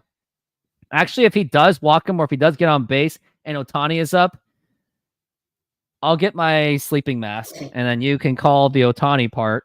And then, because it's going to be brutal. Oh, wait, he's not. Oh, he's not on deck yet. Never mind. The 3-2. And now here's a line drive, and that's going to be a base hit up in the corner, and he's going to go to second base. It's going to be extra bases. Mitch Haniger gets it, and runners on second base with no outs. I mean, this is why I said pull out Saucedo. I said it. I would walk Showtime. Oh, 100% would do that. He's not up. I thought he was. I guess this is the 9 hitter. It's now Hernandez. He's up, but you can't really do a intentional walk. You just can't. Yeah, now you can't. Well, that's the problem with leaving Sauce in there. It's like now you can't walk Hernandez because you're not going to face Ohtani with first and second. So you're just, I don't know, whatever. I mean, Scott Service is out don't managing care against anymore. himself, and that is a strike. Does Scott really think Thin Sauce is the best option to face Ohtani? What a dumbass, man. I love these comments. Like, oh man, I love these people. The 0-1, and now here, oh no, it's gonna be. I would have called that a balk just because he's a bum. And we got Chargois and Munoz in the bullpen. We could use Chargois right now. And now the 0-1 pitch. Oh no, it's a fly ball to deep. Nope. No, I reverse jinxed it. Thank you. And that is one down. Now, obviously, most would say you want to intentionally walk Ohtani, but he's not going to. Well, and you do have bets on, like, I will say that, like, it's tougher against the Dodgers to make the intentional walk call because they've got bets than Freeman. It was easier last year when Ohtani had, like, I don't know, whoever's on the Angels hitting behind him. You know what I mean? Yeah. So they're going to go to Munoz. You can't really. Oh, you mean the decision that Scott should have made, like, I actually a couple batters ago? Oh, they're putting in Munoz. Oh, wait, Munoz is coming in? I don't know, but I mean, I can see why because of the top 4 hitters. Right. But you're wasting away a closer for that. But there may not be an 8th, 9th to get to. This I don't like leaving Sauce in, but I don't mind going to Munoz with Ohtani, that's why Betts, and Freeman. That's why I was like, put in Chargois against him. He can't do Jimmy Garcia because he did yesterday. He's already been killed. He's kind of sucked recently, honestly. Like, so I get this. Munoz here, and then you hope you add on. I've called for more of this. Like, get creative. Like, you've got Munoz there.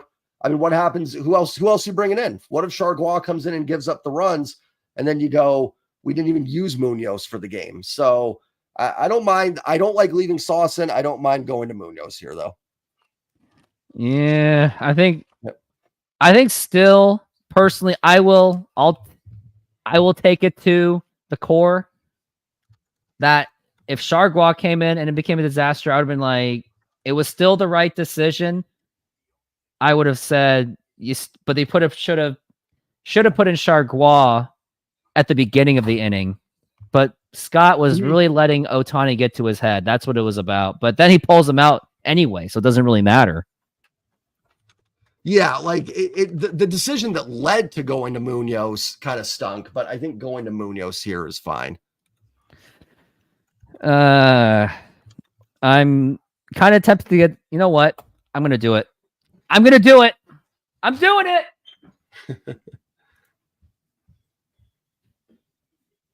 Yeah, exactly. Like, hey, Sid Rock, what's up, man? Yeah, TK, like, at least Munoz is pitching relevant innings. You're calling this one.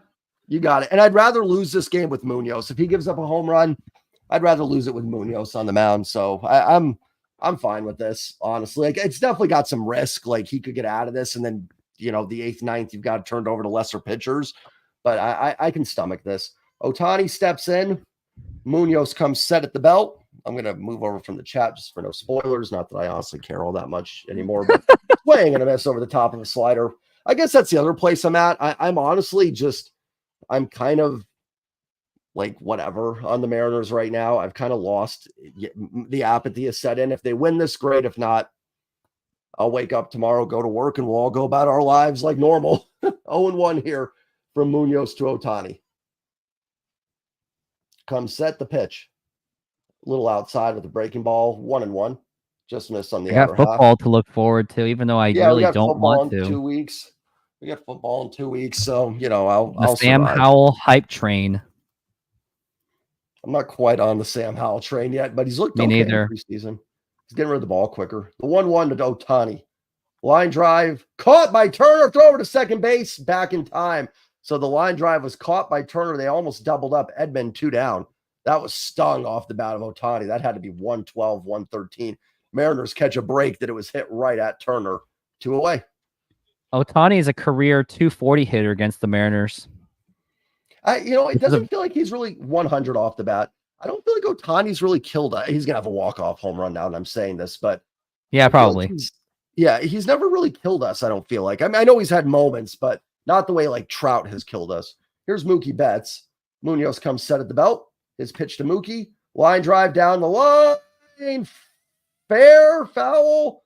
I have been on mute. They're saying fair ball. That's going to tie the game up. Betts is into second, and it's 3-3. It looked kind of foul. Betts doing a little dance. I'm not sure you need to do that. Beating the Mariners is no accomplishment. So, I mean, congrats on that. Whatever. It didn't work. Look at flick at the switch. By the way, I'm taking over. And that cringe dance. What the heck is 50 Shades of Grey mask? I thought that was foul. Was that? No, that's fair. That was definitely fair. No, it was fair. I saw it myself. And okay. You're ahead of me. Oh, okay. Yeah, off the bat, they're going to walk Freeman, which is the right decision. Well, obviously, because you got a man on first base, and I'm now going to go right back to it. You shouldn't have left Saucedo in there. That was the decision. Yep, that was. Yep, I agree. Sauce was the issue. I don't mind going to Munoz there. I'd rather. I'm not putting any of it on Munoz. It was just that Munoz was set up for a very difficult situation, especially when you're going up against Mookie Betts. Like you're going against 3 former MVPs in a row. But we've got Teoscar Hernandez, who hasn't really done much. And it really shouldn't be surprising for the most part, knock on wood, because Teoscar may know us, but we know him. And that's what the pitchers are thinking. Like they know how Teoscar swings. And now here is the pitch to Teoscar. And that was a nice 100, and that is a strike. And looks like, just by what's going on, sounds like, just by the comments, it sounds like Teoscar hit a home run, so I hope they're wrong. And now here's the 0-1. And now here's a ground ball, and that is a base hit, and that's probably going to score in the run. Here is the throw to the plate, and that is in time, and they get him. He is out of there. He is thrown out by Haniger, and that is going to retire the side play by Haniger, and they escape narrowly. And obviously, I broke my mic for that. But nice throw by Haniger. That felt like a really slow throw, and they got him out of there just barely. Haniger's made some nice throws. That was close. That replay, I thought he might have been safe, but now on that second replay, I think Cal got the tag underneath the other leg.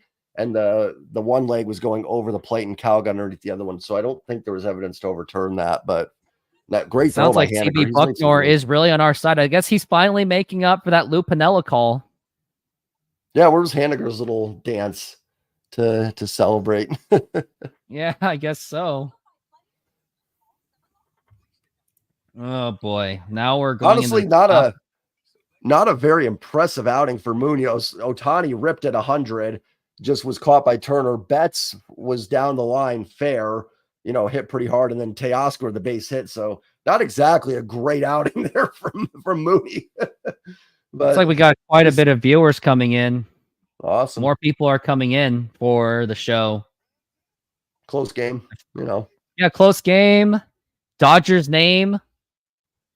The Ohtani audience is there. My numbers go up when I cover an Ohtani game because I got people from Japan watching these games, and the statistics do prove it.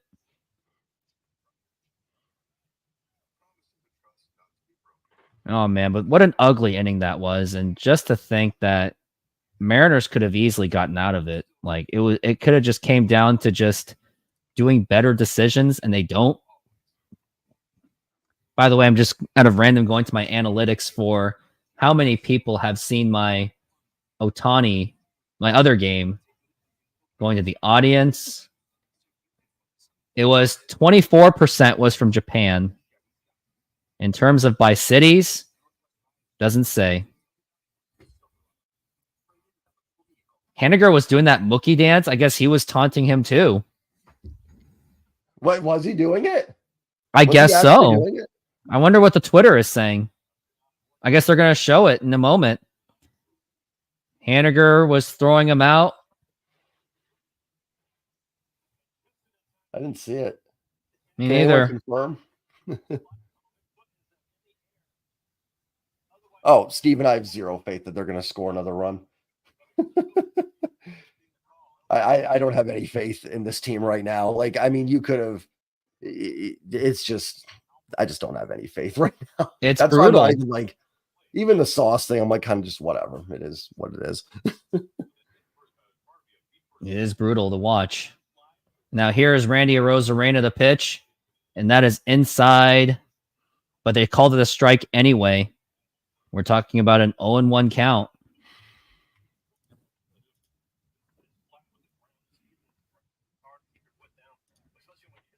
And here is the 0-1, and that is going to be a strike 0-2.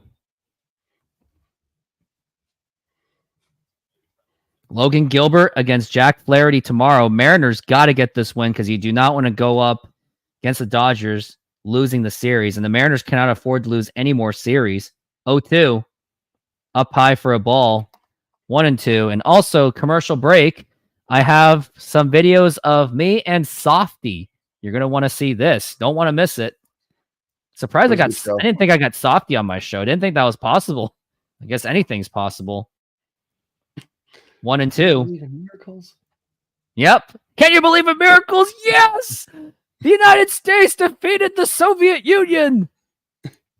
Steven, it's funny. I'm the opposite. I actually have a little faith, but I have no desire to actually have the faith right now. I'm like in the opposite mindset. Like, I don't want to have the faith, but I actually do, which is like even worse. 2-2 and a foul ball. Honestly, I'm only here just to provide entertainment of my reactions. That's about it.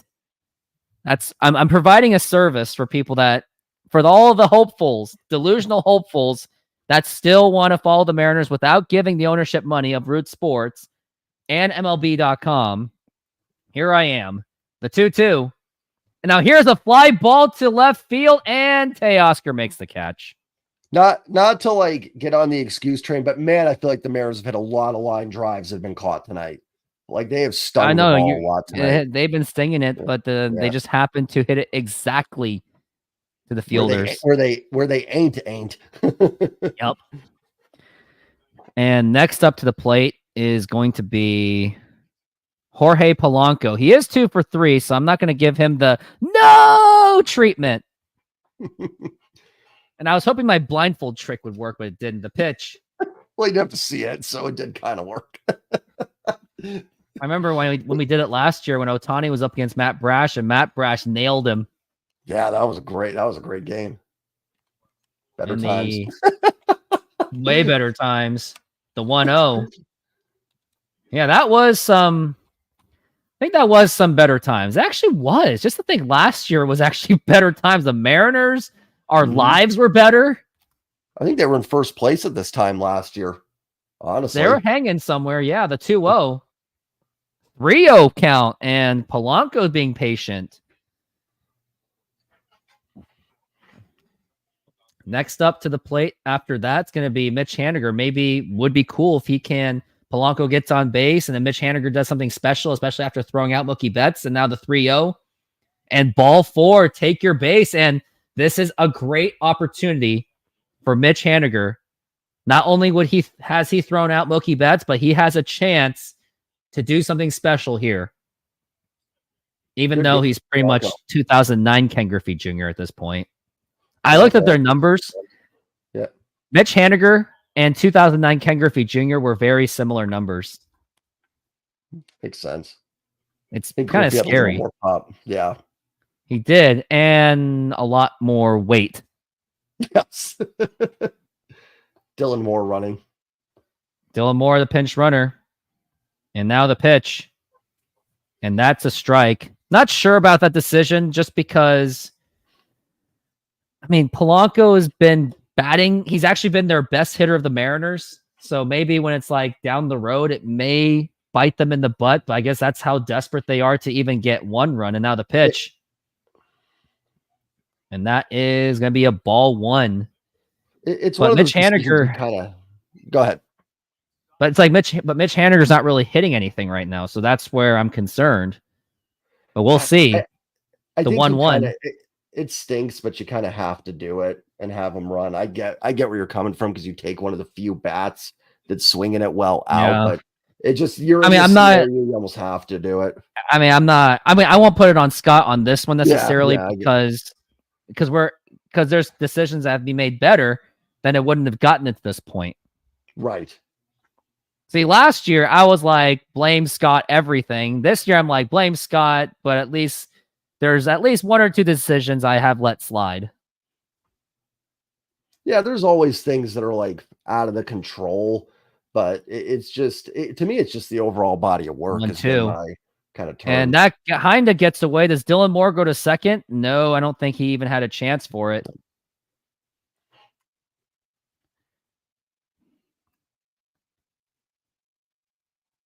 I wonder what time it is in Japan. I'm pretty sure it's like daytime there. So I would make sense if I'm having a Japanese audience right now. And I did put the video, like I put the titles, not only in English, but on the other side, I put it in Japanese. And now we're looking at the 2-2 and the pitch. And, ball 3, 3-2.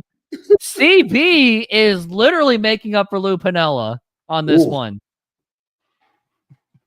Yeah. How about no reactions? Because Steve does that all the time. That drives me nuts. I love the guy, but it's like, no, don't do this because my Root Sports is so behind. See, that's why the Root Sports sucks because it is Xfinity more of. And now we're looking at the throw to first not in time. I almost said in time. I almost caused some heart attacks. If Dylan Moore got picked off here, see, this is where I'm actually like more mad at the coaching staff and stuff. Like, you can't have this. How many times have they been picked off in these situations? Like, let's see. Does he? Are they ruled to overturn that?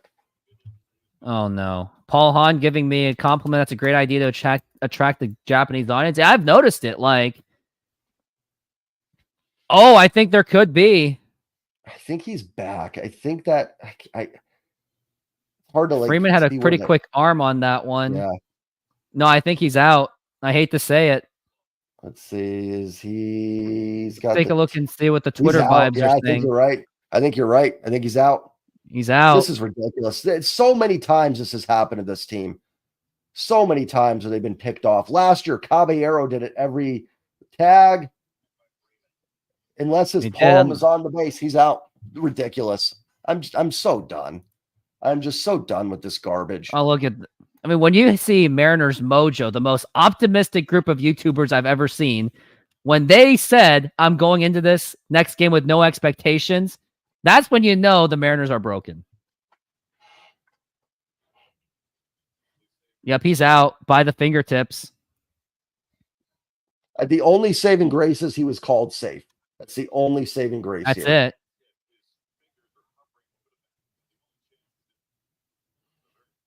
If he was called out, no chance it's overturned. If I'm Dylan Moore, just walk back right now. It's close enough where maybe there's not enough evidence. But honestly, with the way CB Buckner's been, they'll probably just give it to the Dodgers too. I'm not saying they're giving it. I think he is out. But they've been giving it to the Mariners most of the time. That's what I'm saying. He's going to be out. I'm so done with this team, man. I can't. It's the lack of discipline. It's what's killing me. To spoil it for you? Yeah, do it. Called him safe. Actually said call stands, believe it or not. I'm a little surprised at that. Well, now we get to my official reaction. Yeah, actually, you know what? I'm not surprised because CB Buckner's been going the Mariners' way today. The only saving grace there is the call in the field was safe. I think that's the only thing that saved him. Wow. And look at, I wonder how Freddie Freeman's not happy. And then Dave Roberts said the F-bomb. I'm going to make a Twitter saying, CB Bucknor is trying to make up for Lou Piniella from 2002. And I don't even know if I even spelled his name right, so I got to do the check. It was a very close call. And we have a go run at first. And now here's going to second base and the throw to second strikeout. And that is a strike him out, throw him out, double play. And now that doesn't even matter anymore. There's no reason for a challenge. They're not going to call the challenge. Scott's not calling the challenge. Just as soon as I was going to tweet that CB Bucknor is trying to save the Mariners and make up for 2002, doesn't even matter. Honestly, it doesn't even deserve a challenge. That's how just frustrating. And the funny thing is, the Mariners are still tied with the Dodgers. I mean, we're all acting like they've lost this game. Oh, looks like Trident's mic does not work. I don't blame him. Yeah, we are dead. Paul Hahn says we're dead. Dead. We're deader than dead.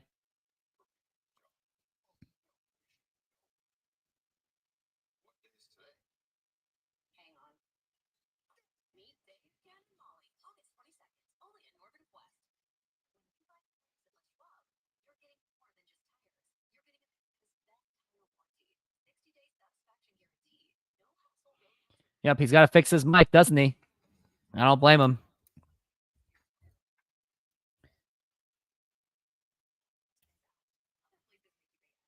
That's why Dave Roberts is a good manager. He challenges. Oh, by the way, now I got to show you that softy video. Can you hear me? Yeah, I got you. Okay. All right, here it is. Here's the video. The only job the offense has to do is just to not suck. And this offense sucks, okay? All you got to do is just be average, be boring, be mediocre. I mean, dude, can you imagine living a life and having a job where your boss comes to you and says, I want you to do one thing. I want you to be mediocre. That's all I want. I want you to be average at what you do. You don't need to be great. You don't need to be a leader. I don't want to pay you a lot of money. Just want you to be mediocre. All you got to do is not suck. Imagine those standards for any of us in what we do for a living. And these guys can't even do that. The great Softy Mahler never disappoints. And we are back from the break, and Munoz is still on the mound with only 6 pitches. I mean, you got to use him. I mean, he's only got 6 pitches in. Can't take him out now. Yeah, can't put that to waste. Great. Can zone is coming on. Our offense just got more thin. Here's my reaction to that. Wait, why is Can zone in? Yeah, I don't want to know. For who? Let's take a look. You're like, go look it up, Jay, if you want to know. So no, I'm saying I'll look it up. No, I know. I was trying to say, oh, he's taking over for Robles because Robles is hurt. That's why. I mean, great, just more pitch. And that is a strike. And Gavin Lux has been the Mariner killer. Just to think that he has 20% of his home runs against the Mariners. Randy Arozarena is now at center field, I assume. And the pitch. And that is low for a ball. 2-1 the count. Game, so you can't put him in center. Now that's just how much the offense is now neutralized. Just by those decisions. The 2-1. And that is a strike. Just do your job. Don't even have to be impressive. That's the thing. Mariners can have a, quote, quiet quitting mindset, and they would be ahead of this Astros team by 5 games if they at least had a quiet quitting mindset. Mm-hmm. It's crazy. Like they just played 500 ball throughout the entire time. 2-2. Now here's a ground ball right to Munoz. Toss over the first in time. Justin Turner's at first base right now. And after this, I have another softy video to show.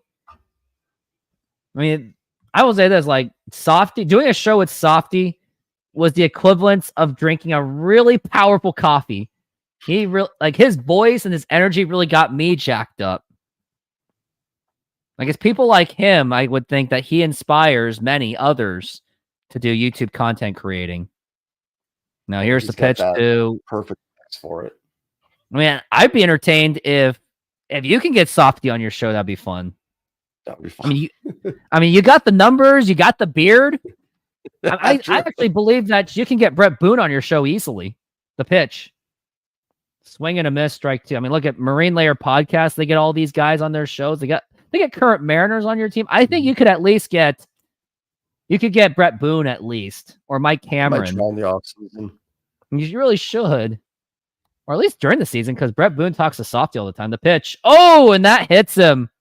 And Munoz, right? Like just Munoz has been off today, and I think my theory is this: I think it's because they're using Munoz in a very, very non-save situation. So I think it's affecting him. I don't know if that's a good excuse or anything, but technically it was a safe situation. Technically, because if he pitched the rest of the game, it would have been a 3 save. innings. Yeah, it's true. I mean, 0-2 hit by pitch. This team just in a nutshell, right? Like almost picked off first base, strike him out, throw him out, double play. 0-2 hitting a batter. Just the Mariners in Giving a up home nutshell. runs to a guy that just came back from injury and a guy that just stinks. Yep. And yet when they play like Ohtani and all the other guys are doing just fine. It just really proves that the team is talented. Talent is there because they're able to stop the big boys, but they can't stop the little guys. That's the painful feeling. And Munoz going against Max Muncy. And the pitch.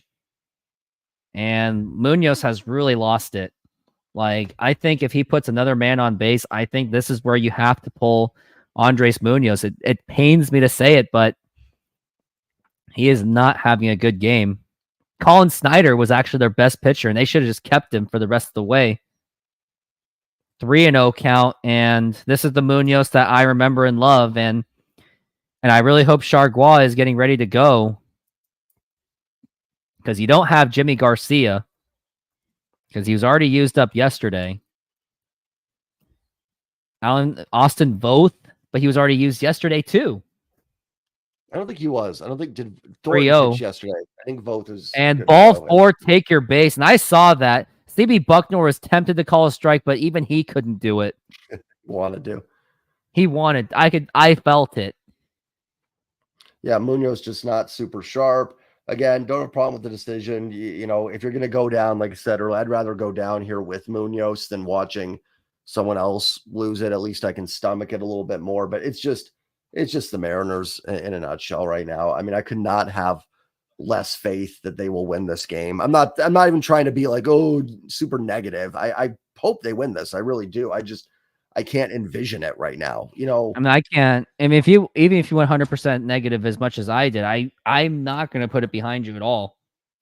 Yeah, no, I just don't want Like, people trying to come on and just be like Debbie Downer with everything. Like, I want them to win. I'm not rooting against them with some of the sarcasm. It's just what they've been. I mean, they just nothing goes their way. You know, they're not playing good. They're not getting breaks. It's just outside of a little bit from Stevie tonight, but Stevie just screws them on the pitch there. I mean, look at Mojo.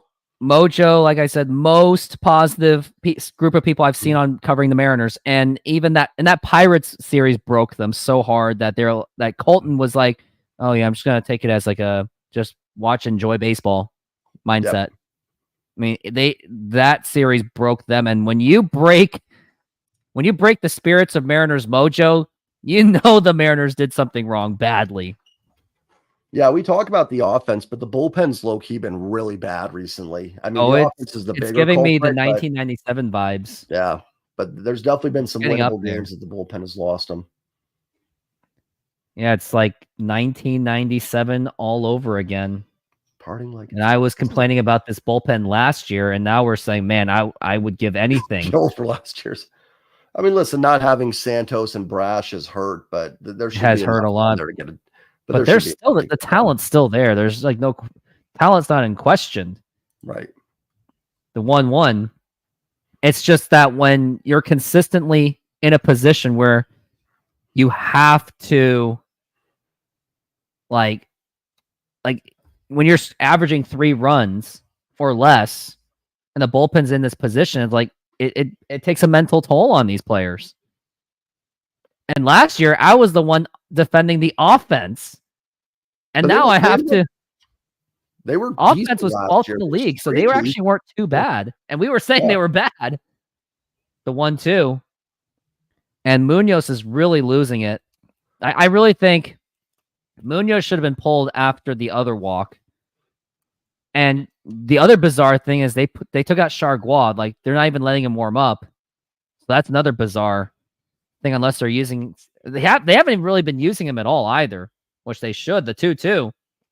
And strike 3 on a 99, and we got 2 outs. My thing here is, like, you're not going to have Munoz tomorrow. You might as well just use him here. Like, I mean, I'm not saying you let him throw 50 pitches, but you ride with him through the 8th at least here. I don't see, you know what I mean? I'm kind of at that point. I get what you're saying. Like, you probably should take him out, but I'm kind of like, just, dude, you're doing this. You know what I mean? Like, I guess take care of it in some ways. I didn't know Jason Hayward was still on the Dodgers, to be honest. Yeah, I remember watching him during the Korean Seoul series. I remember that. Yeah. Now I'm looking up the bullpen.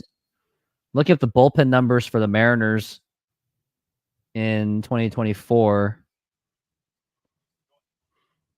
Overall, and now the pitch. Probably okay, but I just knocked over my light.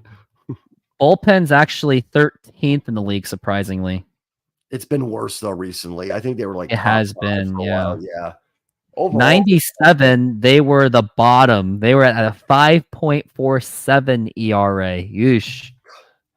Man, it's crazy how bullpens have changed. Like, back in the day, like, everybody in bullpens now is throwing 99.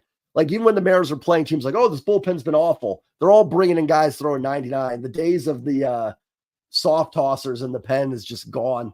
Gone. Yeah, you don't see Norm Charlton's anymore. No. And Munoz is really losing his control. It's now 1-1.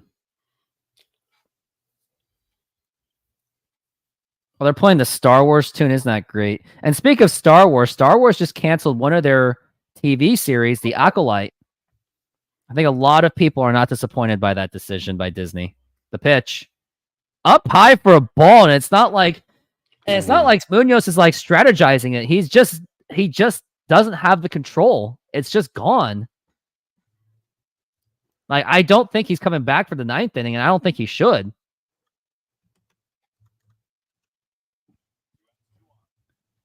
And the pitch.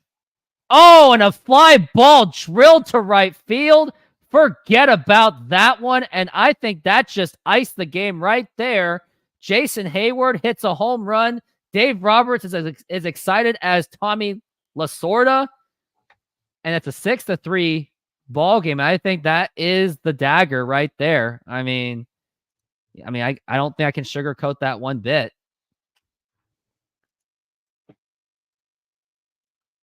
I mean, we're just in absolute shock. Jason Hayward, really? I mean, this team is just Javi Baez, Jason Hayward, Rowdy Tellez. I mean, it just doesn't stop.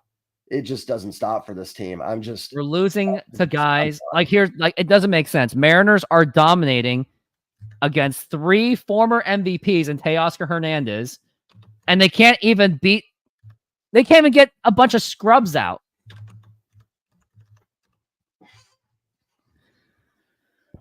And Munoz really felt it, the frustration. And Dustin, I do appreciate you saying that. You guys are troopers for sticking it out. I mean, I was telling Scott Service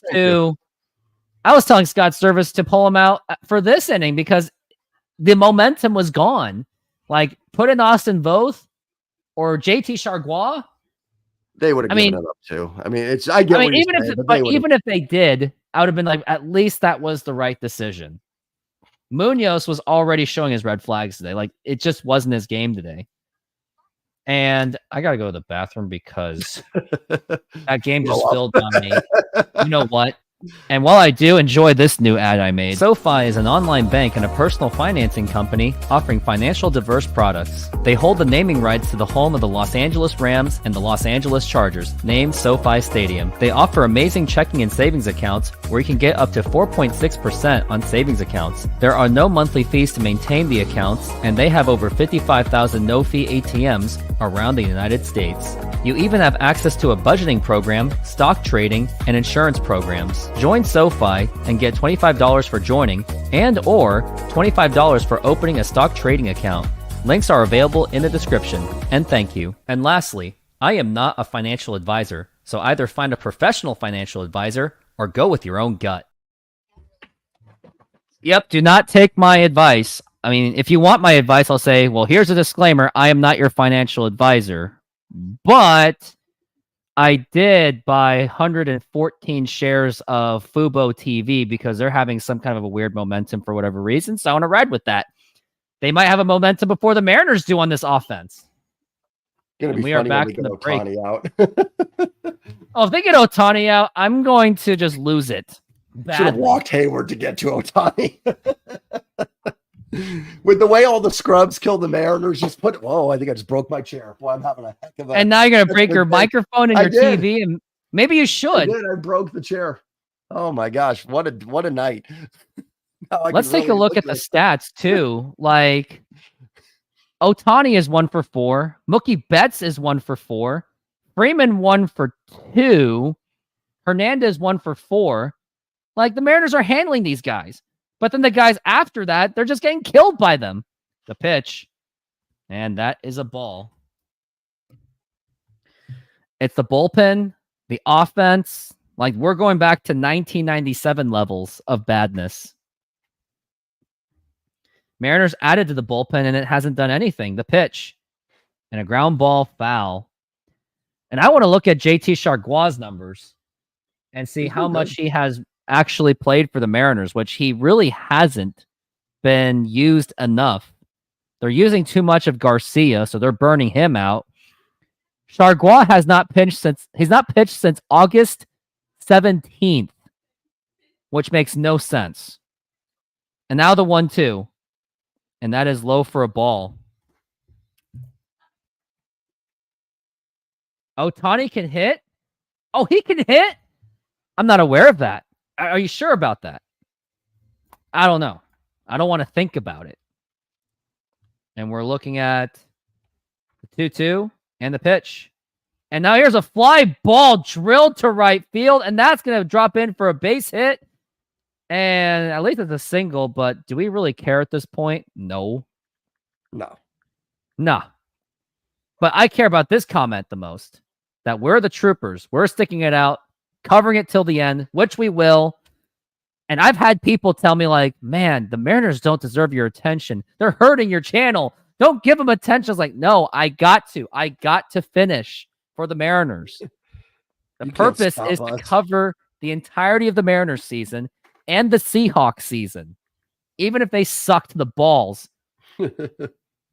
And plus, if the Mariners suck and they're out of it, I can always cover, if I feel like it, I can always cover those minor league baseball games. I can always do that, which I have. I've been to 2 minor league baseball games this season. The pitch and popped up. And I did see the Colt Emerson home run, his first home run in Everett. I was in the right field area. When the ball was happening, I was like, okay, I think it's going to hit that nice little wall. Nope, it went right way over. It went out of the stadium. Well, who's ready for Seahawks versus Broncos? Okay, come on. It's not mathematically over, but spiritually it is. And now we're looking at the 0-1. And now the pitch. And that is a strike. And you see that CB Bucknor calling a strike with the dab. That's a strike. Whoa, what did they just do? Did you see that? No, Fans are fighting for a ball. And the bullpen's just pretty much lost. Like, I think when we talk about our post-game show, because I know that I'm jumping onto yours, like things that I will talk about. And feel free to disagree because sometimes disagreeing is fun. Actually, it's fun anyway, as we are looking at a 1-2 pitch. The pitch, and that is a strike, throw to second, and that is not in time because Dylan Moore can't hang on to a ball. Like, I'm going to talk about that Colin Snyder shouldn't have been pulled. I'm going to say that Taylor Saucedo should have been pulled. Should have put anyone else. I mean, I did not like the Munoz idea, even though we said that the top 4 hitters, but the Mariners have been able to handle them anyway, and this is just me going off. I better probably save my energy for your show. Am I excited for the Seahawks? Man, everyone's talking about the Seahawks. Munoz should have been pulled. Yeah, I mean, after the first hitter, I think he should have been pulled. He was already showing his red flags. And the 2-2. And wow. Like, you can just tell. Like, look at Austin Voth. Like, you can just tell that this is just, like, they're just out of it now. Like, they just mentally are just out. Oh, look at I like this one. Guys. I'm sure Root Sports will be glad to tell you that it's early and it'll turn around. Ground ball right to the shortstop in time. And that will retire the side. And I got another softy video to show for commercial break. And here you go. You're facing a team that's lost 10 straight, and you give them 2 right away to win this series. Just a disgrace. Absolute disgrace. Here I am. It's Monday. The weather's nice. I'm hoping to be in a good mood, and you're pissing me off already. Before I've even gone on the air, you're getting me all fired up, man. Come on, it's not even 9:30 yet. Hey, think of it as an alarm clock, man. This is like therapy, dude. My wife is gonna thank you for taking this out on you and not on her. Both of us, I think we just say it as it is. We don't like sugarcoating. We're not cheerleaders. We're passionate Mariner fans that have been around for 20 to 30 years, and we just want to see a World Series. Just give us a World Series, and we'll be happy. Look, man, I just think when it's all said and done, we're angry because we care. People are angry because they care. The Mariners should be on their hands and knees loving the fact that people are this pissed off about what's going on, because the next possible alternative is apathy. If I'm the owner of the Mariners, I'm telling my people, I'm telling Brad Adam, Angie Menting, go nuts. Have at it. Show that passion.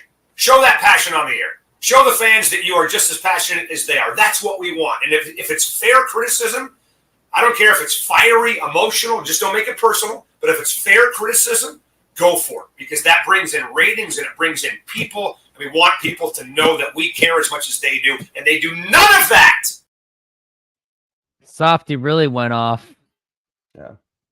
Oh, and Mr. Sticky says, I'm calling a 3-run home run for Canzone. Mr. Sticky, if that actually happens, I will give you my entire donations for today, which is unfortunately $3. Hey, 1 for each run scored. Yeah.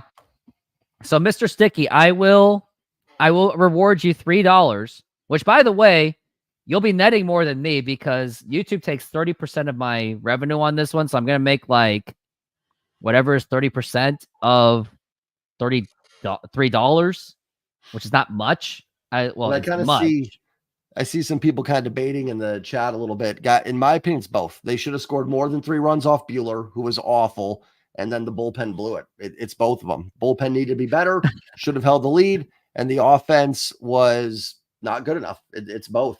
That's the story. I'll drive in $100 for you tomorrow if that happens. Woo! But what are the chances of that happening? Well, and Canzone's not even. Oh no, he would be up because Rojas. Yep, someone really did do it. Rivas. But I like these debate guys. I love these debates. Keep them going. Yeah, no, pitch. It's fair. I think everyone's kind of right about it. I think but it's both. It's not a one or the other. No, you gotta say both. Like, offense is not doing their jobs. Bullpen is blowing it. And now here's the 1-1. I mean, granted, you can even go back to Bryce Miller that he shouldn't have given up 2 home runs to a bunch of bums. Other than that, even Bryce Miller wasn't even 100%. But the thing is, his not so 100% is still good for the Mariners' starting pitching. It's still god-like performance. And now here is the 1-2 pitch. Victor Robles has been fantastic. He was fantastic until he got that extension. Then he went. Just the idea that Mariners are going to lose this series to the Dodgers. And even if they win tomorrow, I'm not going to care. The 2-2. And now here's a ground ball right to the shortstop. Throw to first in time. And now you got 2 outs away. So a 3-run home run is already out of the picture. So unfortunately, I will not be close. There won't be any donations happening on this one. Offense fell asleep again after scoring a couple runs. Yep, they did get complacent. I'm going to say that as well. Mm-hmm. Now here's Leo Rivas, and him playing reminds me of like, why isn't Cole Young playing? I think he should play. He should get a chance, but they won't. Play for 35 games and just see what he's got. Just see honestly, what he's got. Yeah, I'd move Polanco to third, see if he can play third. Just be a trial run. Let Cole Young play. I'd let Ryan Bliss play. Honestly, I know people are going to laugh at this one. I'd probably let Dom Canzone play every day just to see if there's something in there. I would bring up Tyler Locklear and let him play first base. I mean, Harry Ford at least play backup catcher.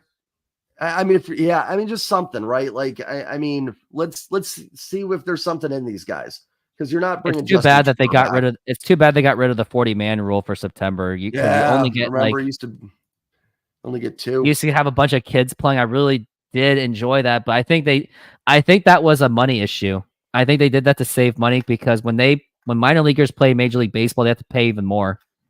Makes sense. The pitch, and that was look at that, a meatball right there. He's not even swinging at that. Would you try Cole Emerson? I know, no, no. Cole Young's already ahead of him. Yeah, but Cole Emerson will definitely get an invite for spring training. We know that. And Rivas is looking at a 2-2. And now the pitch. And now here's a fly ball to right field. And that is off the wall. And he's going to second base. Yes, he is. So there is a double. So although it may be, that was a really beautiful swing by Leo Rivas. That's what we want to see, but it may not be for much. But there is a little speck of a chance, maybe. Tying runs on deck. You never know. Tying runs on deck. And if they do come back, you're going to have a bunch of Mariners fans like, we're back, baby. This is the turning point. Oh, but wait, Canzone is up. And my reaction to that. The pitch. Outside for a ball. The tragic thing was I had very high expectations for Dom Canzone. I did like what he did last year. His numbers weren't great, but I did see the upside, and look how he's done this season. Just disaster. 1-0. Like, Mariners Mojo was very hyped about them, and that's one of the things I did agree with them that can't wait to see what you're laughing about in just a few moments.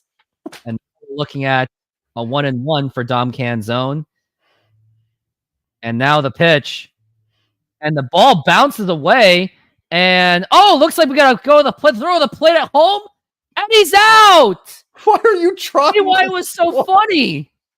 It's a 3-run game. Why are you moving? Why are you trying to score on that? Who cares? You'd stay at third. What does that even do? He's out. Why would you even try that in a 3-run game? This team is the dumbest team I have ever watched in my life. I swear to God, I can't do it anymore. Like, what was like? I like the hustling effort, but that was just. But there's dumb effort, and then there's like, I mean, it's probably not going to matter. I don't think they're going to win the game. I wonder if I'm Scott, challenge it. Just challenge it. Yeah, they did. I mean, you might as well. You have nothing. What do you got to lose? Yeah, I mean, it's just, but that's the team. It's not so much like, okay, like that is good effort, but it's dumb, and you've got to be smart. Your run, if it was 4-3, maybe I can get it. Take a shot at it because you don't know. But that run doesn't matter. Like, stay at third. If Canzone reaches, it's 2-1. Tying run comes up. I mean, it's just stupid baseball that this team. Do I think it's And going to I think matter? Leo No, I don't think they won Rivas anyway, actually did but- it against the advice of Manny Acta. I don't think Manny Acta was allowing that. Yeah, I I wonder think if that was Manny. Rivas.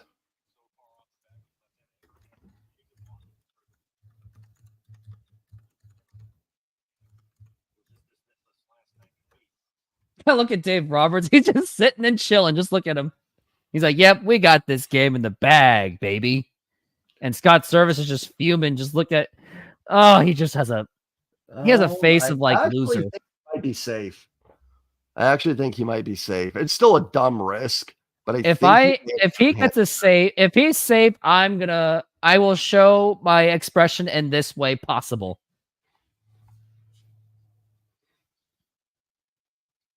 I think he may get the hand in there. I mean, it's still a dumb. Oh, I think he's safe, but still was a very dumb. Yeah, like I mean, I hope he's safe. Oh, call stands, so he's out. Oh, that was great. I actually feel bad for Scott a little bit. He's even going like, what the? He just muttered like, what the fuck? Sorry, I shouldn't have cut. Sorry. I know you might be far enough into the video. I just screwed it for rooftop. Steve Silver does it better than you do, though. Like, when it's like a home run, he's like, "Oh, it's a home run." I'm like, Steve, I haven't called it yet. Oh, I meant dropping an F-bomb. I didn't want to get you demonetized. I know that would be tragic, but I know there are few out there that I do know very well that would laugh about that. They would say, "Oh, karma, you shouldn't have hated on Scott Service so much. Oh, you shouldn't have said." I mean, like, just leave me alone. Scott Service is frustrated right now. Yeah, he should be frustrated at himself. And we're looking at the 2-2.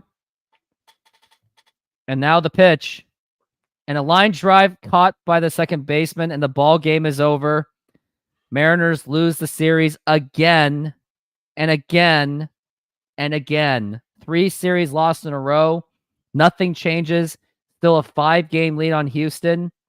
And I know that you're probably on sleeping mode, so I think we got to get the heck out of the show as quickly as possible so we can do your show to lead. Yep. And before we go, I just want to say thank you to all of you. Thank you for this heavy amount of engagement. Thank you, Ian, for being on this show. Thank you, Steve, for being on this show. Thank you, Jay Trident, for suffering with me in the last parts of the show. Thank you to everyone being on this show. Means the world. I know that sounds cheesy, but again, without you guys and your comments, there is no Rooftop Sports. Without comments, there is no Jay Trident podcast. You'd be dealing with Root Sports going, "Oh, it's okay. We'll get them tomorrow. 1 out of 3 is okay." Yeah, you'd be getting that, but you get people like us that really care, has the passion, and we could say however the heck we want, at least within reason, so we don't get demonetized. But anyways, we got to roll because I got to do Jay Trident's show. So everyone, have a good night, and painfully, go Mariners.